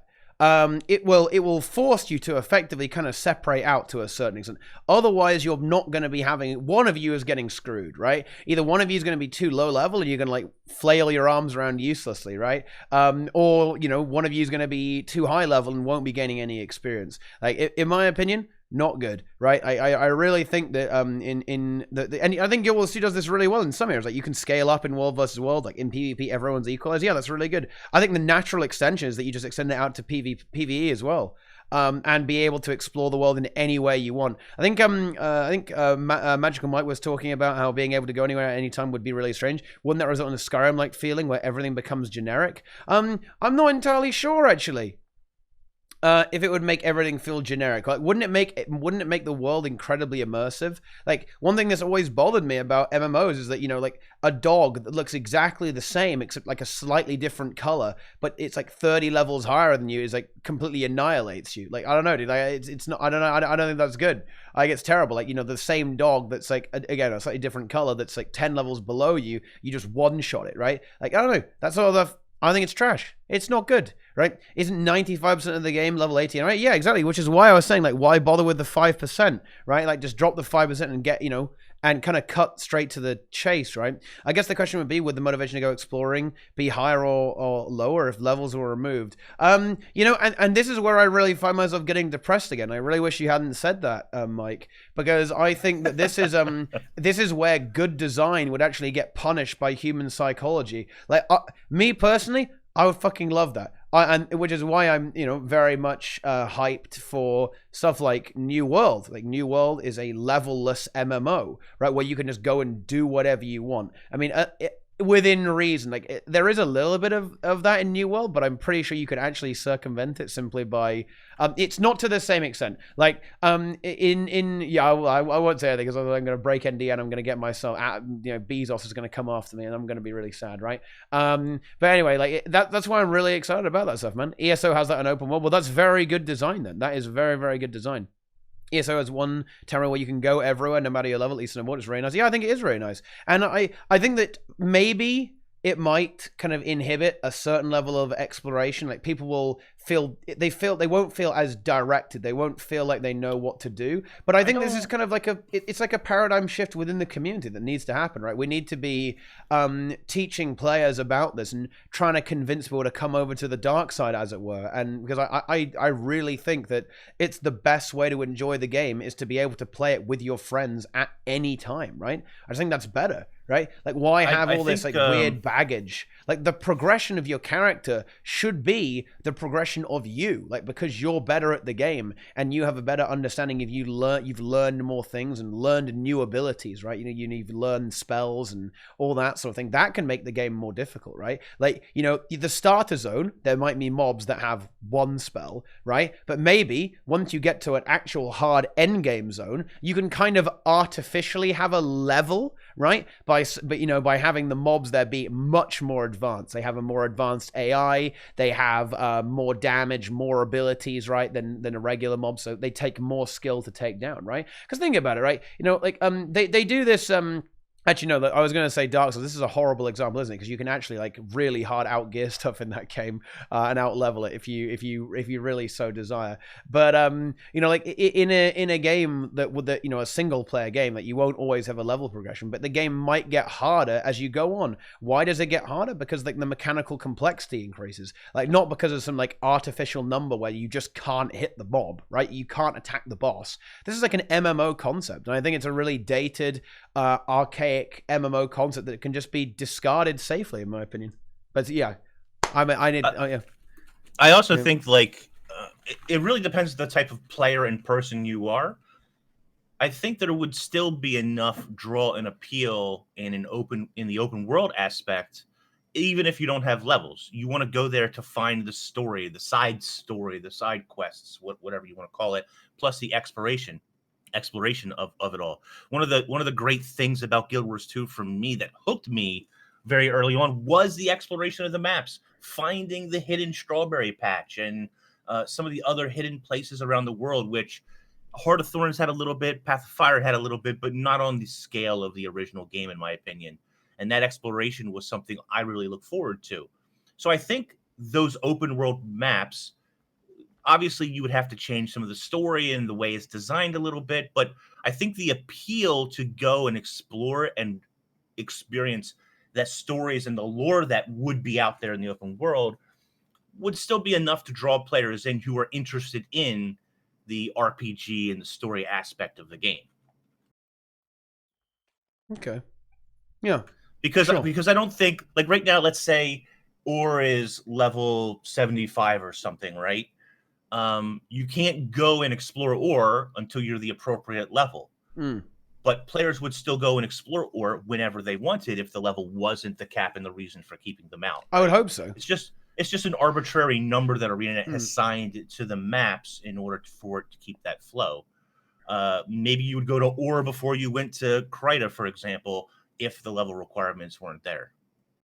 Yeah, and I do want to clarify something here. I'm not advocating to like remove RPG elements from MMORPGs. Simply like do them in a different way. Like I think level is such an arbitrary concept, right? Like it should come down to more like your character's progression should be like how many spells you've learned. Like maybe you've acquired a magical sword or something like that. That sort of thing. Like as opposed to just like, oh yeah, you've got an 80 next to your head now. I don't know. I just don't like that. I think you can kind of take that away and make it a lot more flexible, a lot more sandboxy is just kind of like the best way to go about it, as opposed to just having, oh yeah, you've killed like 1,000 turkeys, like you level up now. I don't know. That's it's a bit old school, collecting skills, progression like EVE Online. Yeah, like EVE Online. Yeah, absolutely. Yeah. And you know, I think opening up the entire game, like to just go wherever you want, as opposed to just walking around, you know, in a almost like a somewhat linear way, because of like the way the game works, is good. Like Guild Wars 2 does this pretty well, because if you wanted to, you could probably level to 80. Well, you could level to 80 without even leaving your starter zone if you really wanted to, right? You could just keep running around in circles, like killing the mobs in Caledon Forest or Queensdale. You can go to the gem store and buy a level 80 boost, and you don't have to do anything. Yeah, you could level to 80 via crafting. Your credit, right? Yeah, you could. Yeah. Oh, so like, what I'm getting at here is that I would love to see the skills, you know, the skills being attached to the progression as opposed to an arbitrary central form of progression instead, right? Like, so basically make it more specialized as opposed to more general, you know. So you know, you learn to be, you know, you learn different like weapon combos. Like I think this is where you get into like really action combat stuff, right? Like really action combat-y, right? You're saying that experience to level should really just mean actual experience? Yeah, absolutely, yeah. Like instead of just like a yellow pop-up or a purple pop-up, you know, you can do that. And I will say that I'm not going to bash the experience thing, because like it really is very satisfying. Like you know, I really miss leveling actually in classic WoW. I really do actually. I'm really? Yeah. Ugh. Yeah. I didn't like leveling. It was not a big fan. It was my favorite part of the game, and it still is. Like, it's my favorite part of WoW is actually the leveling experience in the game. Like, you know what leveling does to me, and this has happened over the years. I wasn't always like this, but I realized this. I've been playing a lot of Path of Exile recently over the last 2 or 3 days, so there's a lot I don't know, but I just want to get to the next level. Unfortunately, I don't give 2 craps about the story. I don't know what's happening. I click on a stone and they start talking. I ignore it and run off and kill monsters because I just want to get to that next level. I want my next skill. I don't care about anything else that's happening around me, which is a shame. And I can tell you, in World of Warcraft, I was the same way. I don't even know the story of World of Warcraft, and I played for 7 years. I have no idea what the hell the story or the lore is about. Because all I did was get to the end and raid, because that's all I cared about. All I cared about was raiding in WoW Classic, or for the 7 years that I played WoW. I only cared about raiding and gear progression. I have no idea what the story is even about, and people tell me all the time how amazing the lore for World of Warcraft is. I don't know. I vaguely know who some of the main characters are, but I have no idea what the lore is for it. So I mean, well, that's a really interesting thing then. Do you not?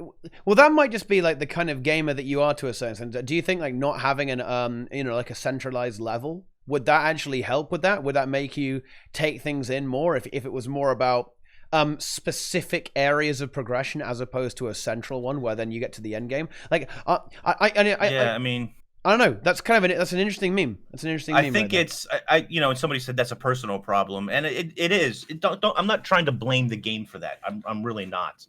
I just think that for whatever reason, I know a lot about Guild Wars 2 lore, or significantly more than I do about, say, World of Warcraft.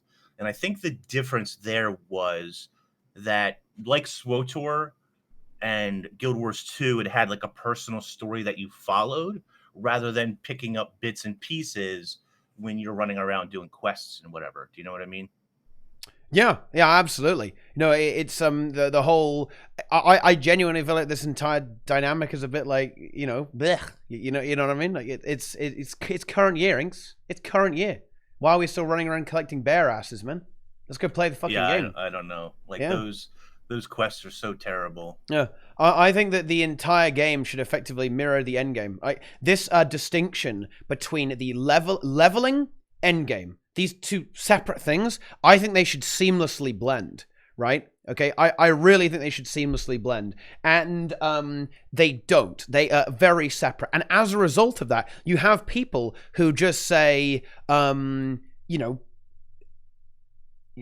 I don't care about that. Let's play the end game, right? I just want to play the end game, right? But I think they should be the same thing. Right, there should just it shouldn't be separated out, right? It should be a smooth transition into it, right? And Magical Mike is saying this, like, yeah, absolutely. Guild Wars 2 did try and do this, like with having a Ra integrated into the story, right? I don't know. a good idea. You know what? I would even go as far to say that they should have gone more extreme and integrated every single dungeon into the story, right? 100%. They should have done this. If you want to progress through the Guild Wars 2 story, you must do the dungeons. And do you know what? Actually, guys? It doesn't make any sense that you don't have to do the dungeons, because actually there are a lot of plot points that you won't understand if you don't do the dungeons on the way to 80.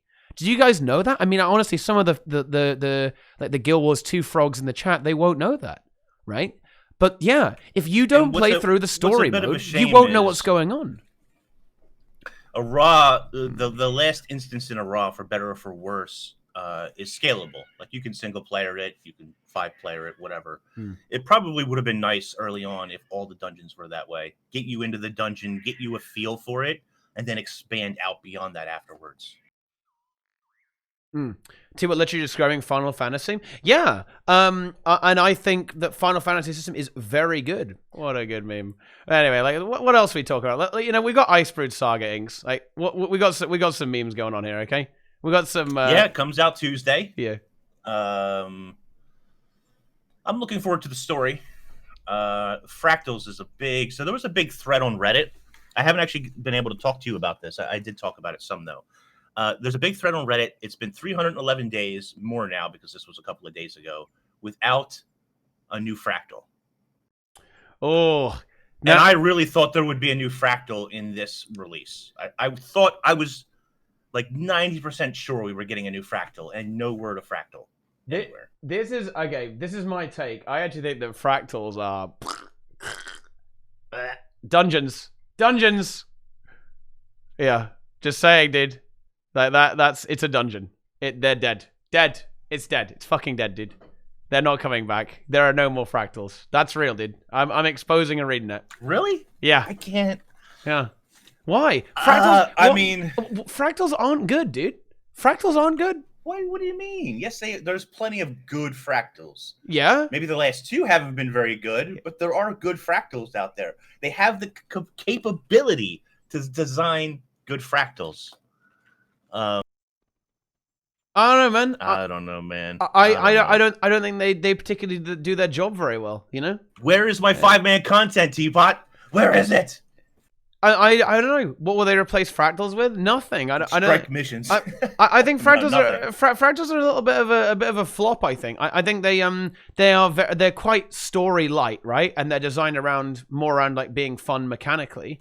But here's the thing: have an MMORPG that doesn't have any dungeons in the game. How do we have a game that doesn't have 5-man content or 4-man content? Where is the instanced content? Dang it! What the hell? It's a new type, right? It's a new type of MMO that doesn't involve any of that, right? Oh my God. That's why it's like this. Yeah, I don't think they're focusing on that at all. Strike missions and raids are probably going to be the kind of like the main content going forwards, particularly strike missions. I think that's such a mistake. I really do. And don't get me wrong, I like strike missions. Okay. And I'm very interested in the 3 bosses that are coming up. The rotating bosses or whatever weekly doesn't really bother me personally. I know some people don't like that. And I think strike missions are interesting. We'll have to see how these strike missions are versus the original one that they implemented, because I think there's room for improvement.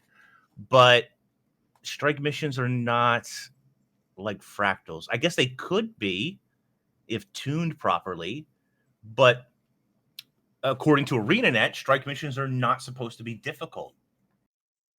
Well, yeah, the future of 5-man content is a really interesting thing, right? But the strikes, they said that they're going to be harder, right? They said on stream that they will be harder than how they are, right? So the current one. So we'll have to see exactly how hard that actually is. Look, okay, I'm going to temper everyone's expectations right now, guys. It's not going to be that hard.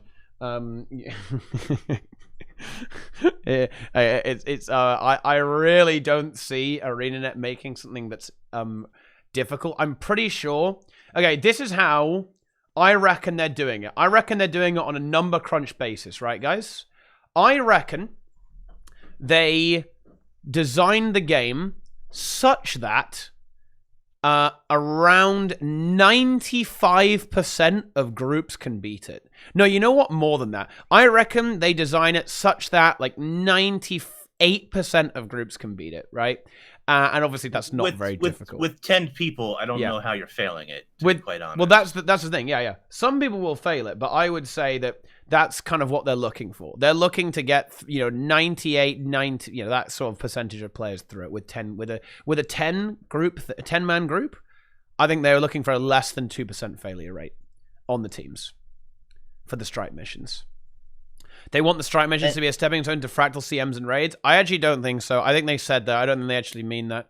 ArenaNet keep their game modes very, very separated, like ultra separated from each other. So I'm not entirely sure if they actually care about that. And also, I'm not even sure if that's possible. I would even go as far as that's very naive to like assume you can even do that. Like at this point in the game, it's so difficult to actually convince people to jump ship and move between game modes. Well, no, it's not hard to say it's dead and they'll move. Well, I mean, they don't though. They don't. Yeah. They all they had to do to kill dungeons was remove the gold reward. It didn't even matter that they added it back later. It's still dead. Nice. Yeah. That is unfortunate. I rate they don't give up on fractals. If they really are pulling even further away from fractals, that makes me really sad. I really miss that dungeon feel and strike missions. I like strike missions, but it doesn't give me that feel. Maybe I just did fractals too much because I got fractal god, right? Fractals, like I don't miss them, man. Maybe do you think I've done is it me, Inks? Have I just done them too much? Could be. I mean, I know you're not interested in doing the dailies, right? You're not interested in doing Rex. So you're really interested in the CMs only. And unfortunately, ArenaNet, I don't know why they hate CMs so much, but they really hate CMs. Because I don't think players hate CMs. Having a normal mode and a CM mode, I think is great. I think it's perfectly fine. You know what I mean? I think it's exciting even. But for some reason, they're like, nope, people don't like CMs. We're not doing CMs. It splits the player base, which I think is BS. But oh, it aggravates me, man. Yeah, it is really, really unfortunate that another game might be falling by the wayside. But yeah, I do really feel it's going in that direction, man. It's probably going to go there.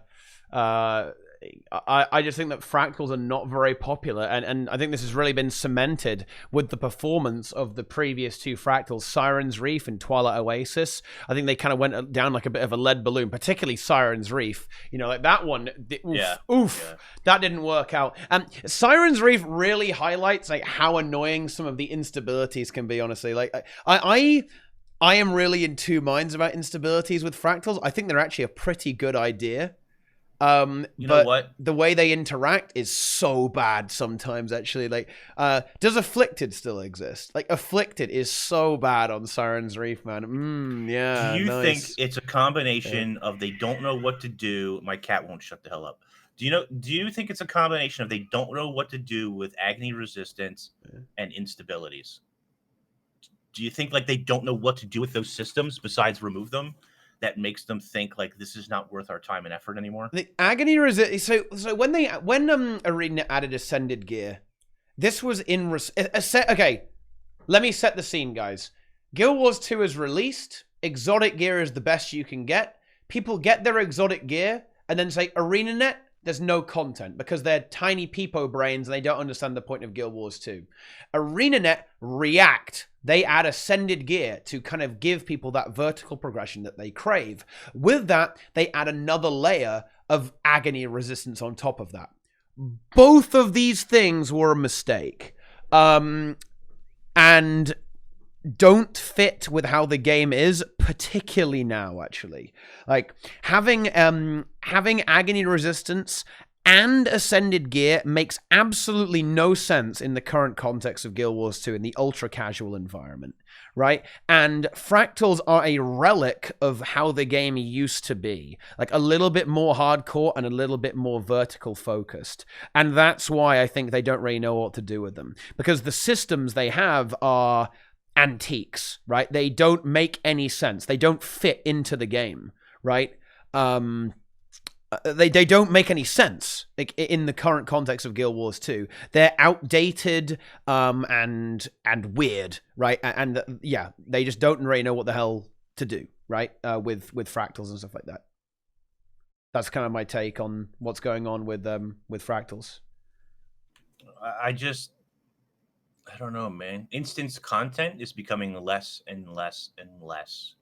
I mean, maybe strike missions is their ideal instance content where you can have 1 to 10 people to tackle a boss. But I just think that I think strike missions. I mean, we'll have to play I haven't played the new ones, so I have no idea, right? But the strike missions, number one, in my opinion, they need to have mechanics you can't simply ignore, because the first boss has mechanics, except you just ignore them. And you just DPS the golem down, basically, right? They need to have mechanics that you simply can't ignore. And they need to up the difficulty more than what it already is. Now, they said they're going to do that, of course, so it's a wait-and-see situation. But in the meantime, I just don't know how you get rid of fractals. I don't know, man. Yeah, it's a funny one. It really is a funny one, actually, with instance content, because it's such a staple of the genre, right? And I think they're going to add it in with strike missions. But as you were saying, you're talking about that dungeon feel, right? That story, that journey to, instead of just doing boss, right? Because fractals are a bit like that. They're a bit like tiny bit of trash, boss, tiny bit of trash, boss, right? They're very focused around them, but a dungeon is more about the environment and, to a certain extent, like the trash events. And you know what? I'm going to say it, guys. You guys know I'm not a big dungeon fan. You know I'm not. But the actual design of the instance and how you progress through it of dungeons, that design aspect is excellent. It really is. It's absolutely fantastic. However, I think where dungeons fail is the boss design. I think fractals are the opposite. Right? Fractals, they've got some pretty cool boss design. I think they're really good for a kind of dungeon, I'm talking in an MMO, an MMO dungeon context, right? So like there, that's good, right? You've got good bosses, but then the way you get there is a little bit too trivial a lot of the time. It's just like, oh yeah, you walk like 2 feet and then, oh, there's a boss, right? There you go, right? I think having that balance, or having the best of both worlds, would be very much ideal. I think 5-man content, and in general, instance content is something that Arena has always struggled with. The only thing I would say that they've that has gone really well is this approach with raids, where raids are not really focused around trash events. They're all about bosses. I think that's good, but I think a dungeon, or like the lower instance content, like your traditional dungeon, having kind of that mix of environment and bosses is really, really key. In raids, I think it's good. Like, this is something that I don't particularly enjoy in your regular MMO. I don't like trash. Let's fight bosses, right? Okay, but in a dungeon, I think trash is appropriate. Not necessarily trash, but events, activities, right? Puzzles, right? To get through them, figure out how you can do that as quickly as possible to get to the boss. I think that's absolutely fantastic, right? Like having that intermission phase, right, is really, really good in a dungeon as well. And that's where perhaps fractals do fall down a little bit. But yeah, strike missions, again, don't really go into that as much. I kind of hope there's a little bit more of a build-up, a little bit more of a lead-up in some of these upcoming strike missions. But I don't think there will be. Strike missions, to me, sort of seem like story bosses that exist in the game. The story boss is meant to be super easy, so you basically can't fail. They make them into a strike mission to add just a literal sprinkle of more difficulty to maybe satisfy and help people adapt to get into raids. Now, it's got a long way to go before that's a real transition, because right now it's not a real transition. But I don't know, you've blown my mind a little bit in that they might be like giving up on fractals. Yeah, I just don't think they do well. Sad. I mean, again, I am not trying to roast ArenaNet. I'm just trying to explain their process. I think that they are just reacting, right? They are reacting to statistics. I think they see a low uptake on fractal content, And so they're going, oh, people don't really like fractals. Let's try something else instead, right? Now, that approach, I would probably argue, is maybe not the best. Maybe they should try and fix it, guys, instead of just abandoning it. But I think, given the circumstances, wouldn't you say it's a bit understandable to a certain extent? Because they've lost a lot of fractal developers, particularly Ben A, who was in charge of a lot of the tech, right? He's gone, right? He's making like Minecraft now or something, right? I mean, like... I'm going to play Minecraft. Yeah. That's I'm going to follow him around. Right? I'm going to follow his career and just play whatever he makes. Yeah, I don't know, man. That's tough. You know, I think for me, I'm so used to 5-man content or 4-man content, like SWTOR had 4-player dungeons, not 5. I'm so used to that instanced content that I expect it in MMORPGs. And you're right. It feels like Guild Wars 2 is like not even slowly. It's been a long time. Like I'm a slow-boiled frog at this point, where they took it away from me a long time ago, and I'm just catching up to the realization that they don't really want that instance content necessarily. I think they just want content that people will play, right? And if fractals aren't something that people will play, they'll make something else, and that's why they're trying strikes. And I think strikes are doing very well, which is why you see 3 of them. And you're I don't know. I already have a hard time finding people for a strike mission, like just open map queuing. Now, don't get me wrong. I don't play right at reset, which would be the best time, and I don't play on EU, which is far more populated than NA. Those are just the facts. I'm sorry, but you know, playing in off-time hours, finding enough people to do strike missions efficiently, where you get all 3 chests, kind of a long wait for me.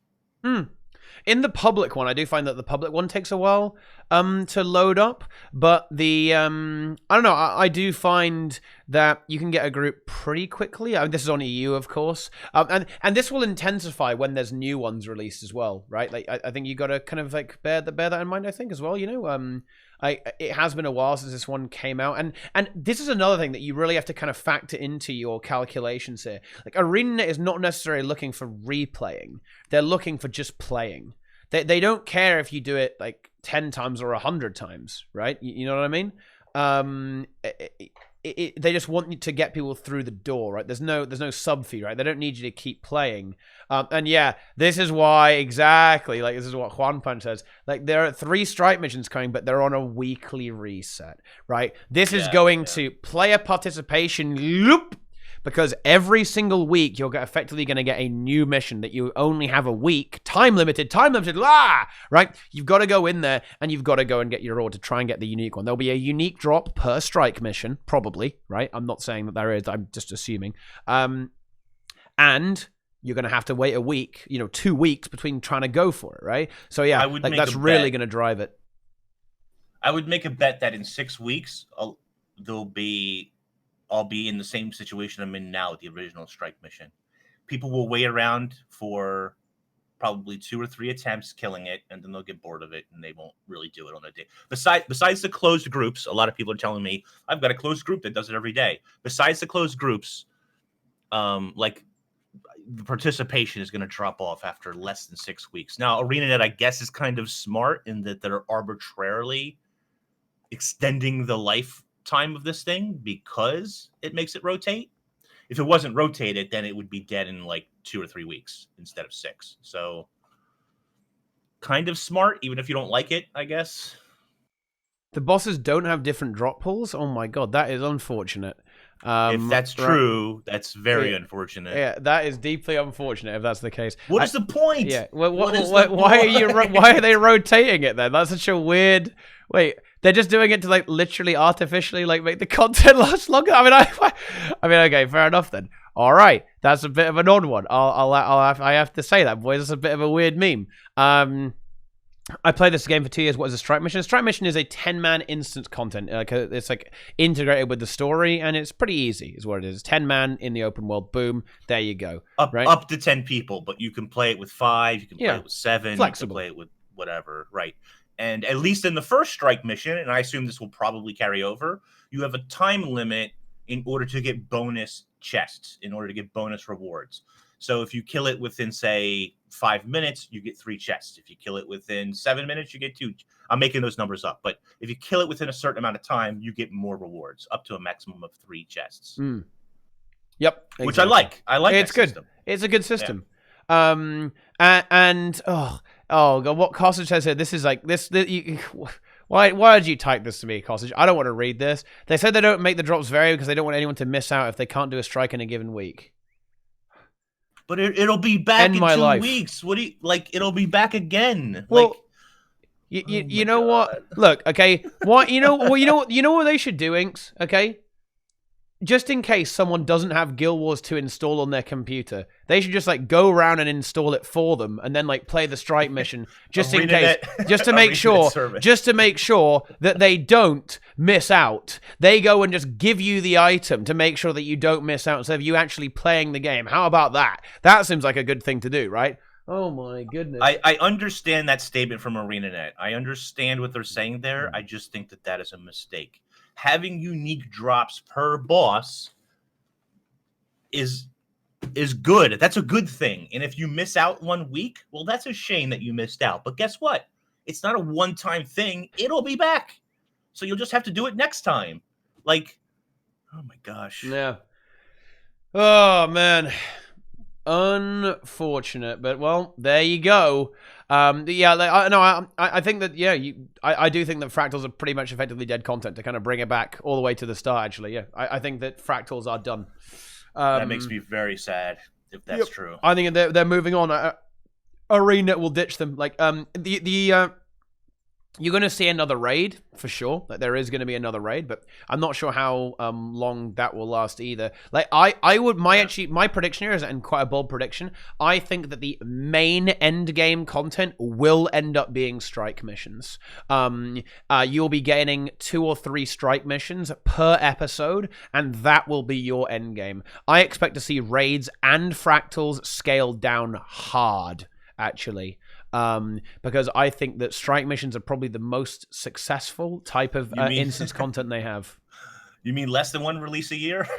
I would, if they don't like very explicitly say there's going to be a raid wing after wing 8, like I don't know, like this is interesting because actually I have some slight leaks here, guys. I've got some like undercover leaks because I played with Bobby Stein on NA. We did some raids together, and the way he was talking with us, just chatting with us in the game, right? So no leaks or anything like that. He was just chatting with us in the game. The way he was talking about it was like basically heavily implying that there was going to be like more, potentially quite a lot of raid stories. He was asking us what stories we would like to see told in raids. So I think raids might be staying around potentially. Certainly as far as the developers are aware right now, that is very heavily implied by the conversation we had.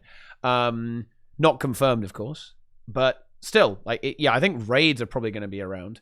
But will fractals be around? I think I have some serious doubts. I think it will be interesting because I think it will end up with there will be no like actual strict defined 5-man content. There will only be 10-man content in the game. It will just be strikes and raids. Will be all there is. I guess with strikes you could do it with 5 pretty easily, right? As you say, but. Still, it's an interesting thought. It's an interesting thought to have, isn't it? Like, that 5-man content might be going away, or at least gone for a while. Like, now, the other possibility here is that what if it's, okay, we're getting 3 strike missions this episode, right? Then we're getting a fractal next episode, then maybe a raid after that. So I think that's another approach that could be taken. There is a possibility that the fact that they lost a good contingent of their fractal team, that it's just taken a long time to rebuild, I guess. Yeah, that's certainly true. Yeah. I'm frozen on stream, guys. There's nothing I can do about it. Wait, why is he frozen? Wait, what the hell's happened? Oh my god. Wait, is he back? Okay, there we go. He's back. Yeah, Inks is back in the mix. Oh, no, now you went in fast motion as well. That's crazy, yeah. The camera just caught up. It sped you up. Wait, hello? Okay, yeah, we're good. Okay. Yeah. Yeah, I mean, I would love to see a strike. Yeah, we might have a strike mission every episode. At least one. That would be really cool. And I think they can. I think strike missions are probably quite easy for them to develop, actually, because of because of like the fact they're basically just reused assets, right? They are a story boss, but changed effectively, right? They get more value out of. Yeah, and I don't have a problem. I don't have a problem with them getting value out of those bosses. I think that's a good thing. What do you think about essence manipulation? Okay. My take on this is going to be hot, right? This is going to be a really fucking hot take, right? It to me is ArenaNet spirit being broken to a certain extent. Like, they are saying vertical progression, we give up, here's some vertical progression, right? It's horizontal in a very right, a very liberal way of saying horizontal. But like, this is an example when we were talking about earlier with Josh, right? Like, the game, in my opinion, this essence manipulation is like very bad design, actually, like really bad design. However, people will like it, right? So is it really bad design? I don't know. It's an interesting question, don't you think? Essence manipulation, basically, like, big fan on paper. Yeah, it hard power creeps you. You're going to end up literally running around with perma quickness, perma 25 might, damage reduction, all sorts of things, right? And immense damage. And massive damage and really overpowered abilities, right? So it makes the game easier. It dumbs the game down. It detaches you from the combat system because it's going to give you like some kind of special action hotkey, I imagine, to unleash your really tired your of rage, special action hotkey, right? And as a result of that, I think it pulls you out of the game and it makes the game's design worse. However, people crave vertical progression because that is the current MMO paradigm, right? Okay. Yes, it only works in the current map coming out, but it's going to work going forward in those Icebrood maps. Yeah, and even the strike missions, you're going to need to use that essence manipulation in the strike missions, which I mean, I'm not really a fan. I haven't played it, so maybe I'm being a little unfair, but from the written article, I did a video on it. Not the biggest fan of what I've read. Yeah, I mean, it's an interesting meme, and yeah. So essence manipulation, guys, it's a new mastery coming with the Icebrood Saga, and yes, it will only apply to this map. That's true. It will only apply to the map, and what it does is it means that you learn how to kind of counter and collect the essence of certain enemies on the map, and you get very, very strong bonuses to it. And I don't know, like to me, it's like ugh. Well, first of all, it makes everyone. It makes you insanely overpowered, right? That's my issue with it. Yeah, go ahead, Ings. Yeah, you need to complete the Raven Mastery before you can even unlock one of the 3 new tiers. Then there's 2 tiers of each, right? And then in the second episode, it's supposedly going to go up to 3 tiers of each, and then that's kind of it. So, like, it's a system that'll be over in 2 episodes as far as progression goes. The first episode will have a lot of, I don't want to say grind, but a lot of experience getting to unlock all these things. Yeah, I don't know. And you can't even level them. There's this decision that they said in the article about, you'll have a decision to make, like maybe you're overcapped on might and you don't need to go for this particular one, so you'll pick a different one instead. But the truth is that will only matter in the first week, and then after that you'll have it all unlocked permanently and none of that will matter. Do you know what I mean? Yeah. So you'll go around and you'll Pac-Man up all the essence to have your 15-minute buff, and you'll just have to make sure that you keep that refreshed, and that's it.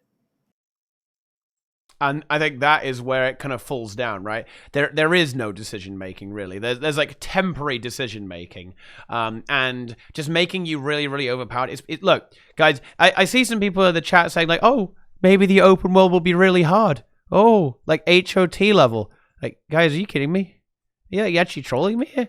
Like, no. I mean, I don't know. Like, there's no way they're gonna do that. Yeah. 2 points. No, Logos is saying unless there's not enough new mastery points. Which I think they talked about on the stream. I hadn't heard about that until recently. That would be like a kick in the teeth. Like, you leveled this up, but there's not enough mastery points. So, wait till the next episode. Good on you for that one. And Magical Mike's saying it's also BS because the quickness one is clearly the optimal choice anyway, which it is. Like, quickness is so powerful that that's what you should be choosing, really. No. They said that players will have a difficult time without the masteries in some encounters, but that skilled players can still manage the encounters well enough without masteries.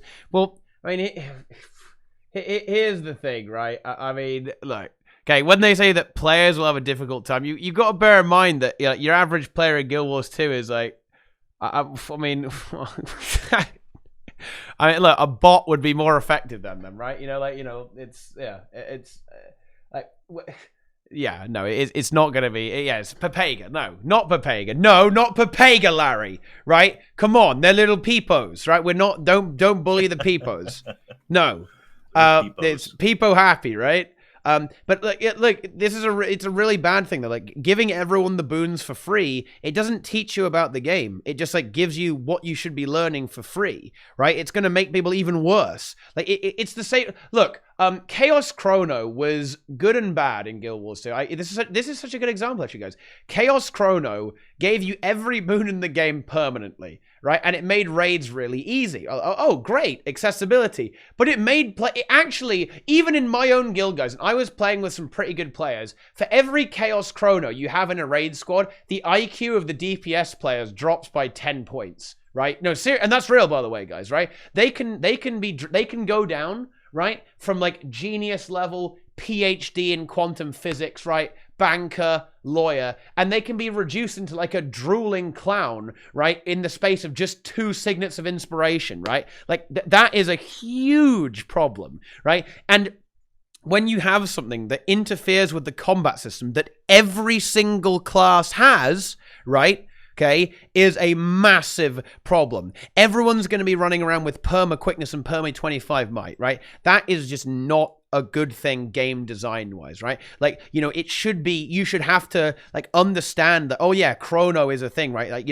Chrono can buff you with quickness, a Druid can buff you with might, an Ellie can buff you with might, right? That sort of thing. Like, but oh no, now everyone's going to have this more or less permanently, like running around with like 10 minutes of this buff. And it scales up next time as well. And yes, it is only for the map, and I understand that. But guys, they're probably going to do something similar later on as well in the other maps, right? They're going to, because they want to keep this progression going. Yeah, it's like, it's yo-yo. It's not vertical progression exactly. It's yo-yo progression, right? Because as you go through the story, you're going to go whoop, and then you're going to have to do it again, right? And do it again. Like, you're not building on top of it, layering. So, and I think Sig was talking about this in the chat. Like, it's vertical progression like this is good. Change my mind. Yes, in a way. It doesn't escalate, which is a good thing. That it's not going to escalate too far. However, I do still think it messes with the combat system and the actual core systems of the game. So I can't really endorse it. So yeah, I'm a little bit upset with that's the way they went.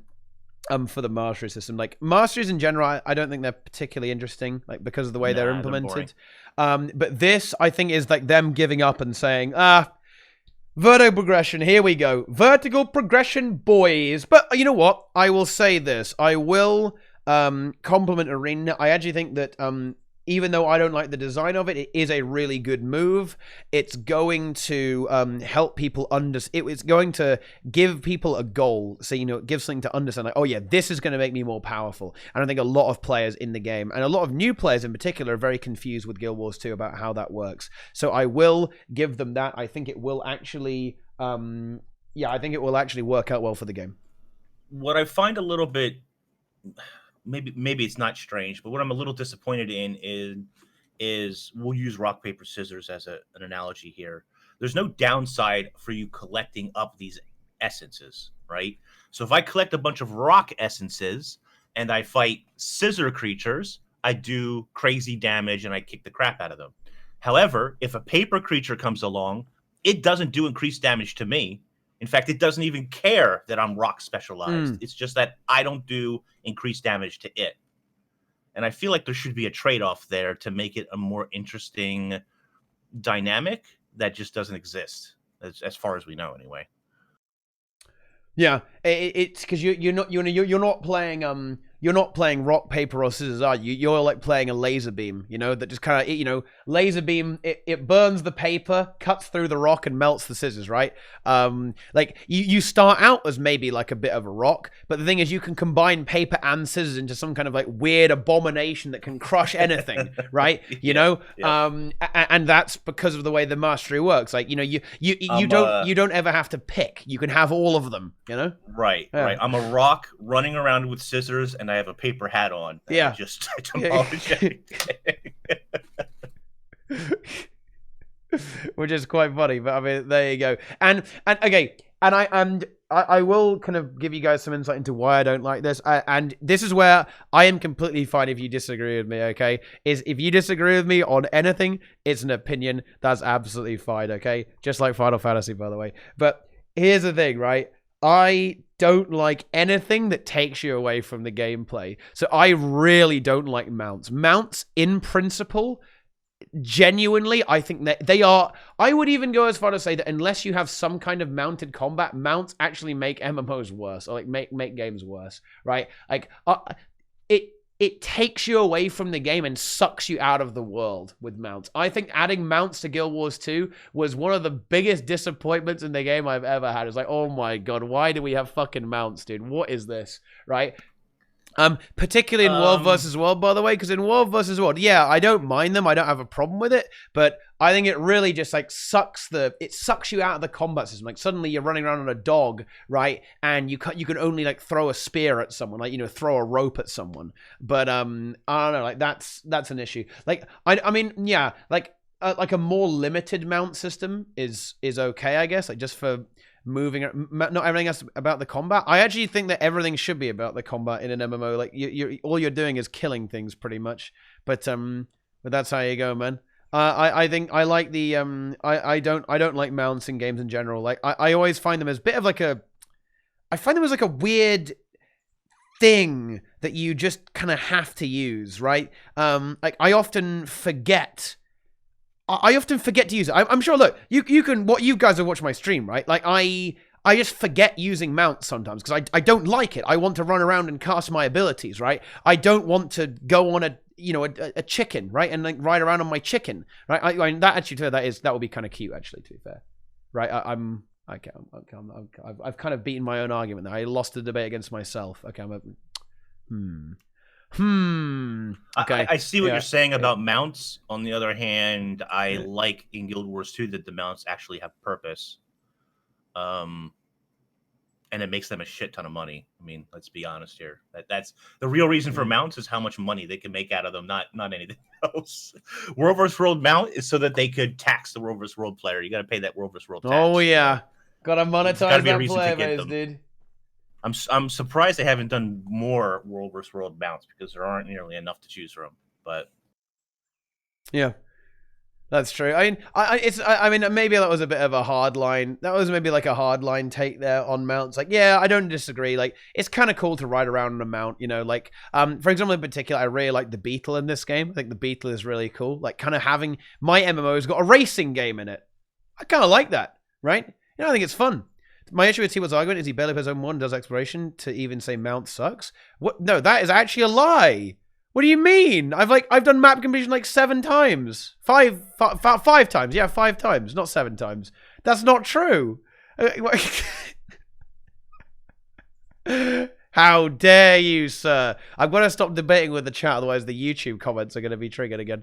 They didn't like it when I did that last time, but I like reading the chat. No, I really like the open world in this game, actually. I really enjoy the open world in Guild Wars 2. I think it's fantastic. A lot of my streams these days are actually running around. Just like running around in Grothmar in particular. I really like Grothmar, you know? So do I. A lot of people are not big fans of Grothmar. I actually like the map. I think it's decent enough. Yeah. Inconsistent racing battles have nothing to do with combat. Wait, dude, like what are you talking about? Like I kind of like. Can't you run things over with the racing beetle? Yeah. I would still kind of prefer them to not really exist. I think that mounts are a bit of a like a meme. But like I'm not being inconsistent at all. I said I kind of like it. I didn't say that I think it doesn't have like some serious downsides in the game. And I think the Beetle is a very special case. It's not a traditional mount. It has a very niche usage, right? Like it literally is a racing game. And I think with an MMORPG, like I said, if you have something that detracts from another system, I think it has it's a really big problem. You said MMOs are all about combat. Oh my god. Yes, they are all about combat. But here's the thing, right? Here's the thing, like you can have like another system on top of it that like you can have like a racing game in your MMO. But what I'm saying is that when you have a mount that detracts from another system, that's a problem. Okay. And I think mounts, the way they're often implemented, detracts from the combat system in a way, right? Particularly in world versus world, and also also in open world as well. I think that because of stuff like the Griffin and the Bunny and the Skyscale are really egregious examples of this. Those 3 mounts completely suck you out of the world, okay? And like disconnect you. You don't have to engage with the game as a result of that. I'm not being inconsistent here, actually. And the Beetle is, and here's the thing, the Beetle is guilty of this as well. You can just speed past everything. I actually really like the kind of speedy superpower, racing. I love that. Right? That's really fun, right? But on the other hand, it allows you to just ignore the entire game, right? Just by running past everything and completely missing it, and that makes me really sad. Like the game is beautiful, but no one ever stops and looks, right? That's just how it goes. I don't know. That's just my take on mounts. I don't want to get stuck on mounts a little bit too much, actually, because it's not really relevant to our main discussion. But okay, Inks, give me the final word, okay? Right, hold on. This entire thing, right? Like, I'm selling some DDR3 RAM. Give me 1 second. Oh yeah, really? Yeah, DDR3. That's good. Wait. All right, what are we doing? Final word. I mean, I don't know. We hit a lot of topics today, so I really enjoyed having Josh on. I thought he was a great addition to TeaTime, and can't wait to see more of that. More of the debate. That's big. Yeah, no, I think he was a great addition to the show. I hope people on YouTube enjoy it. Yeah. And well, I mean, I wasn't saying like the final word, by the way. But I was just trying to run away from the fucking mount thing, dude, because I think it's like a rabbit hole that I don't really want to get caught on, right? And I think you can definitely make a compromise. I think the chat, you guys are actually right. I'll allow mounts as long as there are no waypoints as well. I think, dude, waypoints are. Oh, no, we're not doing that today. No, guys, okay, come back and watch another TeaTime, right? We're not doing the waypoint shit now. No. But, okay, there's one thing, okay? I am actually going to make a very bold prediction here, guys, okay? Actually, wait, this isn't even that bold, right? Okay? Okay, here we go. Are you guys gamers? Right? Are you guys fucking gamers? Let me tell you this. Okay, it got data mined. I think. Am I correct in saying this, or am I lying here? It got data mined that there is a new launcher. Okay, coming with the game. Am I correct there? Is there? I think. I could have sworn I saw that shaman tweet about like a new launcher. Or did he not do that? No. Was it for the Masteries, a new Mastery icon? Oh, Masteries, new Mastery points. Was it new Masteries? So we don't know if there's a new launcher then. Okay.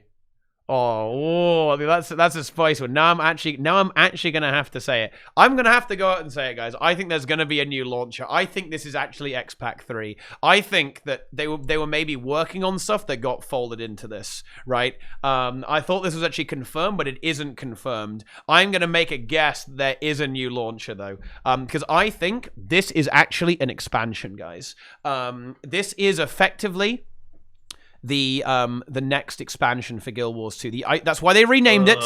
That's why they renamed it with the Icebrood Saga, not Living World. They're rebranding. It's why they're giving you Path of Fire and HOT for free, right?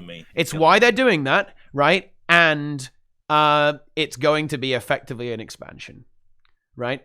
There you go. All right, so my problem with and I'm on board. I've said for a while that ArenaNet has said themselves that Icebrood Saga is supposed to provide us with an expansion worth of content over its saga time. My problem is that we're not getting elite specializations anytime soon. We are not getting new legendaries anytime soon, as far as we know. So, is it an expansion, really? I am not sure. I mean, elite specs. I would love to see them. I don't think they're gonna. I don't think they'll ever add more elite specs to the game. Though I think it's already too much of a fiesta. I don't think they're going to add any more. We don't need more legendaries.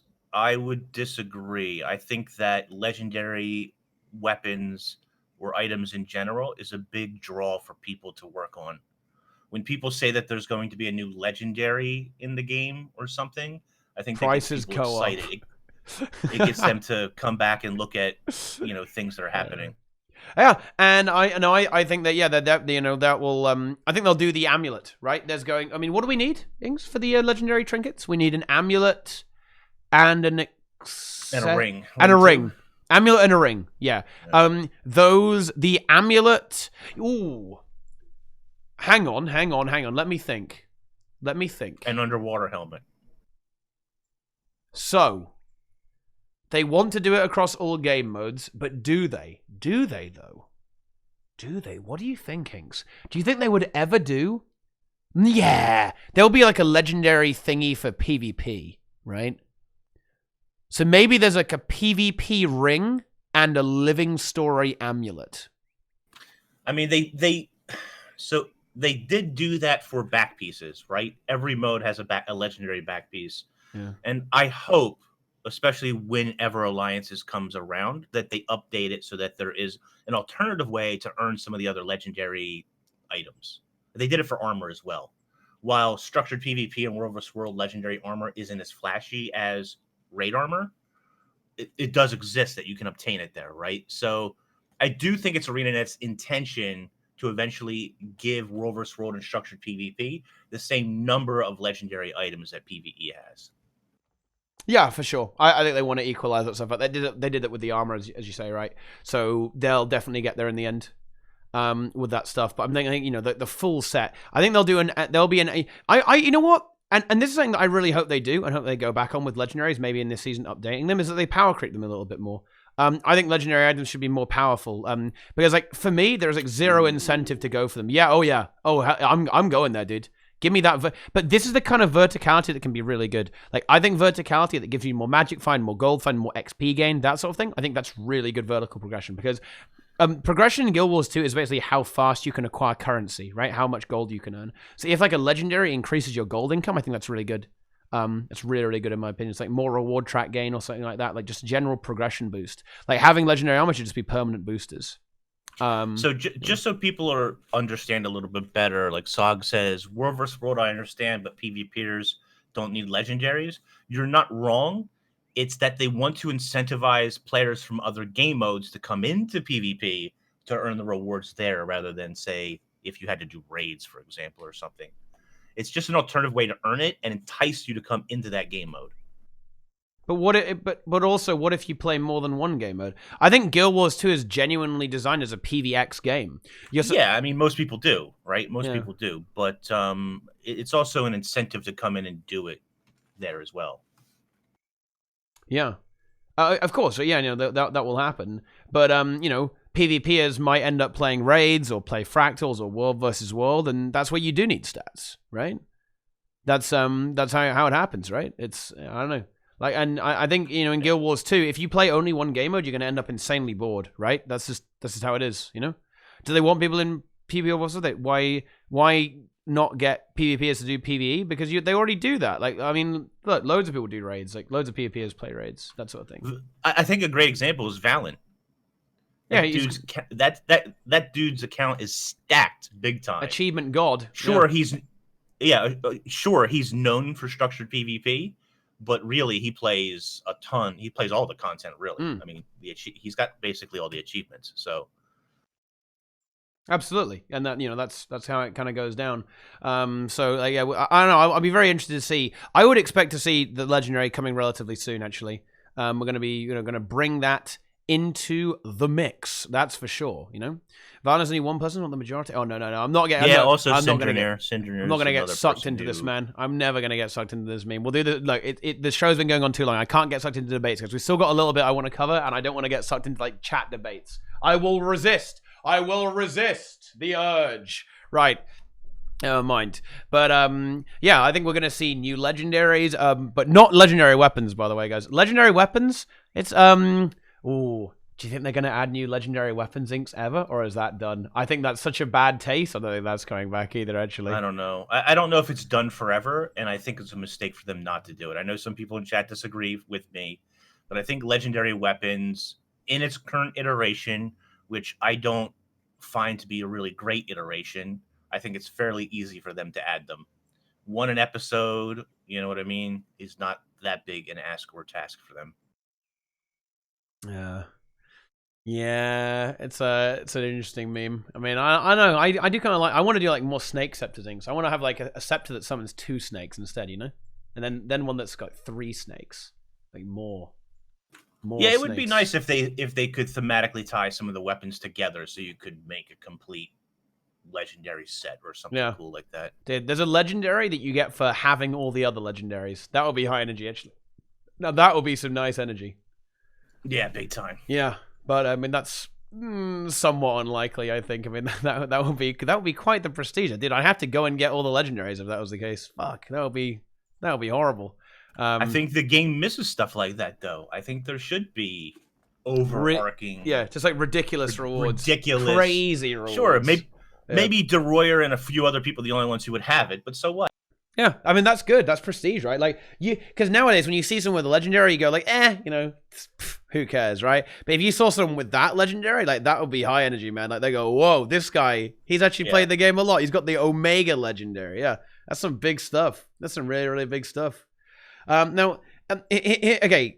And this is kind of the final topic because it has been going on a little bit. Like, Boots has arrived, okay, so it's time to get the hell out of here, okay? Because you know no one likes Boots. We got to. I like Boots. Yeah, we got to get him out of here, dude. Like, I mean, look, why is he a mod in my stream, dude? Like, what is this guy doing here? What is he doing here? No, okay, it's our boy. Okay, it's our boy Boots. Okay, hey man, how you doing, dude? But anyway, right? How different do you think the Icebrood Saga is going to be compared to what we've seen so far? How much of a step up is it going to be from Living Story Season 4? What are we dealing with? I honestly don't know. So far, it's more of the same, really. I mean, you got strike missions. That's the big added thing.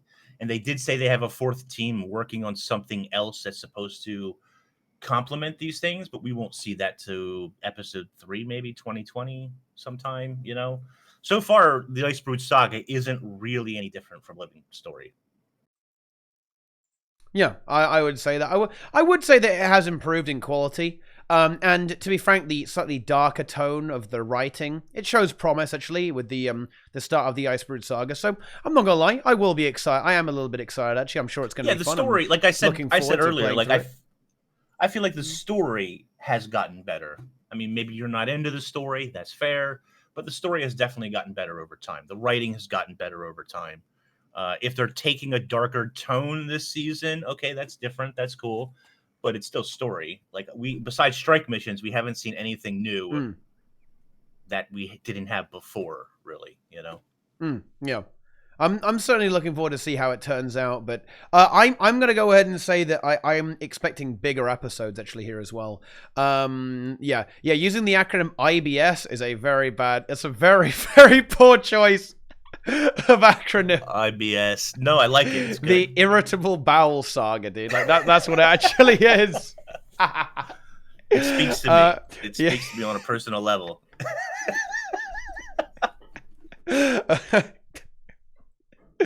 Oh my goodness. That is TIS, that kind of works, right? That kind of works. No, it's a little bit better. IBS is way better. So anyway, this is my hot take. And look, I want you guys to everyone ignore me when I say this, because otherwise this will curse the game. Because the last time I said this, right, I said 2018 will be the year of Guild Wars 2. Right, I said that, guys, and it was literally the worst year Guild Wars 2 had ever had, right? But I'm actually predicting that we're going to see longer episodes, like with a little bit more meat to it, actually, like a little bit more meat to the game, to the gameplay, like longer episodes, more events, hopefully more dynamic stuff there as well, maybe some intense events, and I think they're going to develop the maps a little bit better because they will evolve. Episode 2, it is confirmed, will extend the current map we have a little bit, like how Silver Waste worked, or Dry Top as well. I think that's a very, very good thing, moving away from one map every time. I think one of the major complaints about the Living Story is how disconnected all the maps feel, right? Like you can teleport, but you're moving into a completely different area in a different time, and that just feels weird, right? This will have that continuity, right? There'll be continuity between, right, between the fucking memes, right, between the maps, and I think that's going to be really, really good. Okay, that's going to be some good stuff. Okay, no, I'm sorry, guys. I've cursed the game, and now it's going to die, and it's going to be rip. So just ignore that. Don't listen to that at all. In fact, just say the opposite of what I said. There you go. Oh yeah, it's going to be good. I don't know why Enna didn't reuse all missions. I have no idea why they didn't reuse all maps. I've got no idea. Yeah. I hope that the Icebrood Saga makes it so that the maps are not forgettable like the last 2 seasons. I don't know. Is that really fair? I mean, I know we tend to kind of like smush Guild Wars 2 a little bit on like a new map every single time, but I don't know. I think the maps are actually they look very pretty. At least perhaps it just doesn't feel like there's enough. Sure, they're very pretty, and 1 or 2 of them have metas you want to go back and do because it's efficient to gain materials and stuff from them. Until they nerf them, and to the point that nobody goes there anymore. I don't know. I just hope that the maps have more substance, a reason for you to go back there more often. I think that's what they're trying to accomplish with perhaps the Strife missions, right? Like it's some replayability. Like Guild Wars 2 really suffers from the lack of replayability, and this is because of the cash gems exchange with gold thing, right? Like when you're farming, when you're playing the game, there aren't really a lot of exclusive rewards that you can't simply farm gold for, right? So what you do is you just go to the most efficient farm, and well, the most efficient farm probably isn't the most recent living story. Like it's a certain living story that's very, very overpowered that everyone farms. Like for example, Dragonfall is currently like where it's at right now, as I understand it. You go crazy and you hard farm Dragonfall, and that seems to be where everyone's making their money right now, at least for the time being. So like you need to have some unique rewards that you can only get by repeatedly farming, or have something daily gated, weekly gated that's really good. And I think strike missions are actually very good for that. Like people are going to keep going back to Grothmar because the strike mission will always be good to do every day for a few minutes, right? And the same is going to be true for Living Story Season 5. I think they started... ArenaNet did the new maps thing because of Living Story Season 3, right? They got a little bit... they got confused...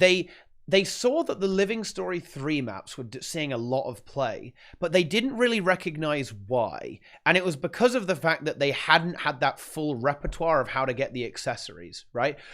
What getting your Ascended accessories was actually kind of annoying, right, without the open world stuff. So when they added that in, that was like, oh, nice, really good. And every single map got played. Why was that? Well, quite simple. Every single map got played because that map had a certain type of accessory tied to that, right? Had a certain trinket, right? Bloodstone Fen, amulet, right? Lake Doric, back piece, right? Let's see, there was like 1 ring. You can get 1 accessory and a ring from Bloodstone Fen. You can get accessory from Ember Bay. You can get another accessory from I remember back piece. Yeah, but Lake Doric was like the easiest way to get it. Like the fucking like the jade shit was like free farm, dude. Like if you wanted to get the back piece with the blood rubies, it was AIDS, man. Yeah, but the first map was tough with the rubies. They learned going forward, and then they buffed it, right? But like, and then they got to berries, and they were just like, we don't care how many you get, you just get 1 million of them. Yeah, you can play through all of those maps, and it was really good for progressing your character, right? You could do that. But when they added in more and more maps, people only wanted to do the efficient ones, because why would you do a less efficient map for the same reward? Which is why you need that's why you need exclusive stuff. It's why you need stuff like the Stripe mission, where you can win a chair, you can win its shoulders, right? Isn't it? You can get like the shoulder box as well. People will always do that, right? For that reason, because they want to get the gold, they want to get the skin, etc., etc., etc., right? That's why you need the unique RNG stuff, or not necessarily RNG, but grindable, unique grindable stuff. Otherwise, it just doesn't really work out so well, Like that's what's really, really important in making these maps replayable. I think ArenaNet figured that out, which is why you're going to see less maps, more focused maps with more focused rewards. Yeah. I hope that, and this was a problem in the other seasons, I hope that by extending some of these maps like they did with Silver Wastes, that they will be able to go back to the map and polish it up as they go along. You know what I mean? Because there's a number of maps in the other seasons where they don't ever revisit. They don't really fix bugs quite as often as they should. The map doesn't get its needed polish or missing parts and so forth. So I hope that by, episode 1 and episode 2 are going to share the map and extend it. I hope that they're able to go back and polish those maps as well.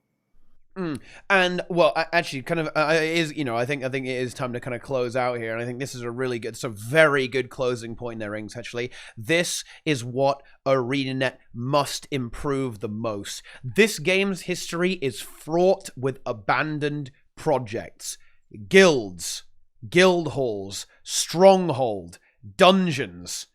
Fractals, maybe? Ugh, right? Guild versus guild. Yee!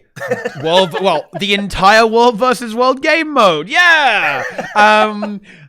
ArenaNet, don't do it again. It's okay to go back and improve something. And you know what? I hate to use this as a time to kind of push my meme here, but this is why, guys, why microtransactions are so fucking bad. Like, ArenaNet are so incentivized. What is the incentive to go back and fix this stuff? Like, why not keep iterating? New. Okay, come in, like, buy this, buy that, right? Like, it's more exciting to have new stuff, new systems, right? They have very little incentive to actually go back and iterate because of their business model, right? This is how it is.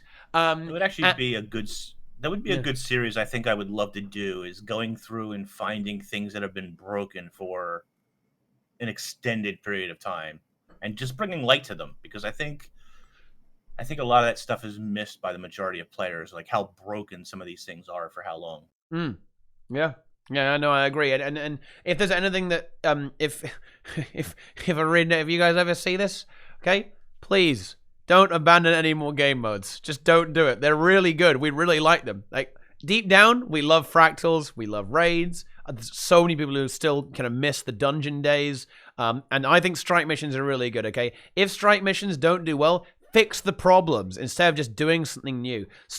It's actually really ironic. Like, ArenaNet always complain about how stuff like difficulty settings are dividing the player base. Well, they do it themselves by making different little modes for everyone to segregate themselves off into. Okay, don't do it. Like, focus on something and get the job done, dude. Like, that's what needs to happen here. Oh, and yeah, also, there's the one thing we didn't talk about was the fact that challenge modes for CMs are confirmed to not be in the first episode at least, right? Because they said, solid maybe, and that means no, by the way, in PR speak, which is really unfortunate. I'm sad. Please, ArenaNet, come on, iterate on this design. I know you can do it. Just make a fucking CM. Just make the hardcore players happy. You can do it. Come on. It's a little blue orb, and I know you can do it. Just fucking do it. I don't understand why they didn't. Like, oh my god, it will be so easy, right?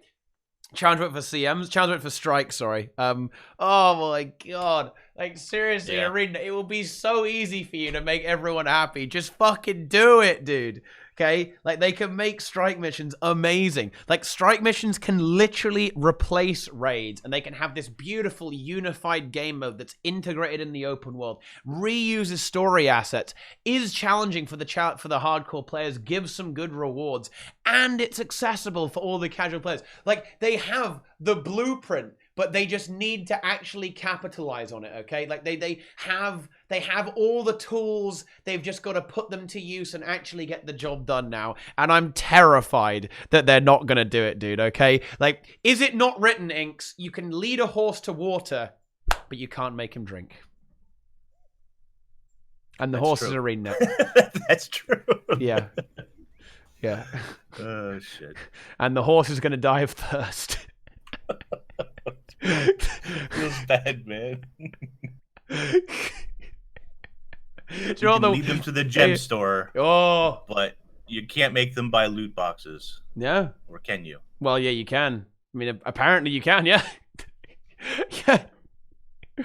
Yeah. Wales. Dude, like, Nike is going to, like, spend it, like, you know what? Oh, we were talking about Path of Exile earlier, actually, and I want to say this on TeaTime. I think I'm going to rip myself off here, guys. I am so tempted just to download Path of Exile and just buy something because I just want to give GGG money, right? They just deserve money like how much of a good company they appear to be. Okay, maybe they're not actually good, but they look very good. Like some of the things, it's Chris Wilson, some of the things he was saying in the Path of Exile announcement, talking about making a good game first and worrying about profits next with regards to the mobile game. It's going to be a good PC game, but on mobile, oh my God. Like, why are there not more people like it around the place, man? That's absolutely insane, right? Like, what a fucking good philosophy. Like, what a company. I wish we had more game devs like that, man. Like, unbelievable. And the way they announced it. Look, Path of Exile had 100k viewers on Twitch, right? And yeah, Guild Wars 2 didn't have that many, right? But even if PoE had less... Even if it had less viewers than Guild Wars 2, the community would have been happier because they actually showed them stuff. They actually revealed and talked about a lot of the systems and said stuff. The hype was there for a reason, right? Whereas with Guild Wars 2, it was all style and no substance, right? Their ArenaNet is so scared of being open and communicative with the player base that they clowned their amazing opportunity. Look, even I, was saying that they were doing a good job hyping up with that 48-hour countdown. That was great. Yeah, that was fucking great. They had a really slick trailer, really cool cutscene with, the jaw mag. This kind of almost like this really cool art style they had on their cutscene, like that combination of the in-game and then like the watercolor stuff. It was really, really cool, right? And then they come out and then they talk about the game for like 5 minutes, right? No, actually, no, let me not represent that. I think it was 15 minutes, to be fair, actually. They talked about the game, and then like the remaining like half it was talking about like fucking merchandising and music. Not only that, but they had that I forget the guy's name, the MC, the host, whoever he was. He even said to them, like they touched on alliances for half a second, and they're like, "Oh, we're not ready to talk about that today." Why would you even let him bring that up? Do you know what I mean? Like if you don't have something to talk about, and there was a lot that they didn't have to talk about, which feels really bad. Why even bring Greg Miller? Why even bring that up? Because this was scripted. This was rehearsed. It's not like they went out on stage. It's not like TeaTime where we just turn the camera on and start talking about whatever, right? It was a rehearsed show, and they still talked about alliances. And they're like, well, we don't have anything to show you today. Then don't even bring it up. Because you're just gonna sow discontent within the community that already exists. Talk about what you have and really talk about it. Have screenshots, have art assets, have gameplay footage. For God's sakes, just don't do a 30k viewer announcement if you don't have anything, right? I mean, and you know what? The merchandise thing, right? People would swallow the merchandise thing if they had substance to talk about. It just by the way, you can't come up light. You can't come light up on that and then say, hey, we got merchandise. Who wants a Choya? You want Choya? We got them for sale. And you know what? A lot of people might say, oh, you're just saying that, Inks. Like, how do you know that people would kind of swallow it, right? Like, if they, if they were given something good. Oh, it's a funny thing you should say that, guys, because you know what? I imagine the Path of Exile community probably would have been fairly opposed to a mobile game because they're more hardcore gamers typically, I think. Very into, min-maxing and playing efficiently, right? Okay, and mobile is like, ugh, what's that? But you know what? Okay, everyone was like, dude, mobile game, let's fucking go. PoE. Why? Because they dropped like massive bombs that they're completely reworking the game before that, right? Yeah. You know what I mean? Look, so, you can't be DIablo and say you can't be DIablo and say, don't you have mobile phones? Come on, why don't you love our game? You have to show people something awesome if you're going to ask them to swallow the harsh pill, the jagged little pill. Yeah. Exactly. Like you could make people happy with it, and you can get a lot of community goodwill just by having a really hype event. Like if ArenaNet had said more, they probably could have turned it around a little bit. Like whereas it was a complete disaster. I mean, oh man, I'm so sad. Like, dude, that could have been so good. It could have been so good, actually. Like that announcement, but they just clowned it. So please, ArenaNet, let's fucking go. I want you guys to go big. Like this is where we're gonna end it, guys. ArenaNet, go big. Show us what you can do. Exactly. We're doing the chop here, guys. Right? Let's see what you guys can do. I'm pretty excited for the Icebrood Saga. I need to get this TeaTime uploaded so you guys can tell me how fucking wrong I am, right, on Tuesday or something like that. Oh, it's going to be so good. Okay. Oh, man. There's going to be content either way, because either I'm right, okay, and I get to, like, gloat and say, boys, we got the fucking content, or I'm wrong, and then the chat is going to cyberbully me for, like, 5 hours straight. It's going to be amazing either way, right? Yeah, it's exciting times, guys, okay? It's exciting times for, you know, it doesn't matter what happens, right? It really doesn't. But yeah, ArenaNet, please, let's go. I want you guys to nail this. Show us what you can do. Icebrood Saga, Season 5, high energy. Yeah, exactly. Shillpot, let's go, dude. Like, buy the game using my referral link, get in the mix, buy some alt accounts, go to Quiznos, guys, buy some subs, right? Get that shit going. Twitch Prime, initiate it now. Subscribe today, ladies and gentlemen. But yeah, okay, that'll about do me. Okay, right, Inks. Now you get the real final word, because I've been talking too much. I'm too high energy, man. I'm high on life right now. High on memes. That's good. Yeah, get that Quiznos, by the way. That's delicious. You know, the funny, I'll wrap it up, but the funny thing about Quiznos is there's like 3 immediately around me, and everybody else is, not everybody else, but a lot of people are like, there's no Quiznos within 3,000 miles of me. And I'm like, I got tons. I don't know what your problem is. I just go down the street and get me some Quiznos. There you go. It's fine. New Twitter, long story, not an important one, but the Twitter name has changed to MO_inks instead of MMO Inks. I think Teapot had it linked earlier. And on the Twitch side of things, I've been streaming in the morning about 5 a.m. Eastern, which is about 10 or 11 European. Pretty much every day, except for the weekend this time, because I had things to do. I had computers to build. And I might push that back an hour, because it seems like that might be more agreeable. But Wednesday morning, I'll be playing the new episode, since it won't be released when I normally stream. Okay, there we go. Let's get this stuff linked once again. I hope it's linking. It's not gonna. Yeah, there you go. There's the Inks meme. So yeah, go check that shit out. And then of course, it is me, guys. Okay, if you want to see these hard-hitting meme content, it's time to follow the stream. We will be following up the debate with Josh at some other time, I guess. We'll get him back here for some harder-hitting debate content, that's for sure. But yeah, follow the stream, guys. Follow Inks. Go check out Josh as well, even though he's not here anymore, okay? So yeah, definitely stop by for some more memes after that. But yeah, for us today, the show is now over. Be sure to go watch all the other TeaTimes on YouTube. Follow me on Twitter. Oh, I got loads of build. Oh, dude, I've got so many good meme build ideas and YouTube videos coming soon. I really hope I get a chance to sit down and finish them, or actually start doing them is a more appropriate thing, because I've got so many ideas I want to share with the community of Guild Wars 2 and about games in general. So stay tuned for all of that, and of course support the stream, follow, subscribe, blah blah blah blah blah. Do that stuff right now, guys. Hit that follow button. That one's free. The sub button is better, only for the esteemed viewer.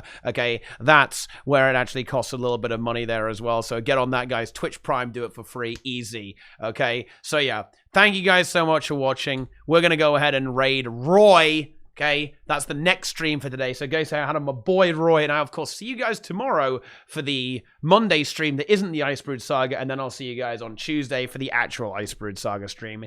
Easy game, lads. Thanks so much for watching, and we'll see you guys later. Good night, my friends. See you later.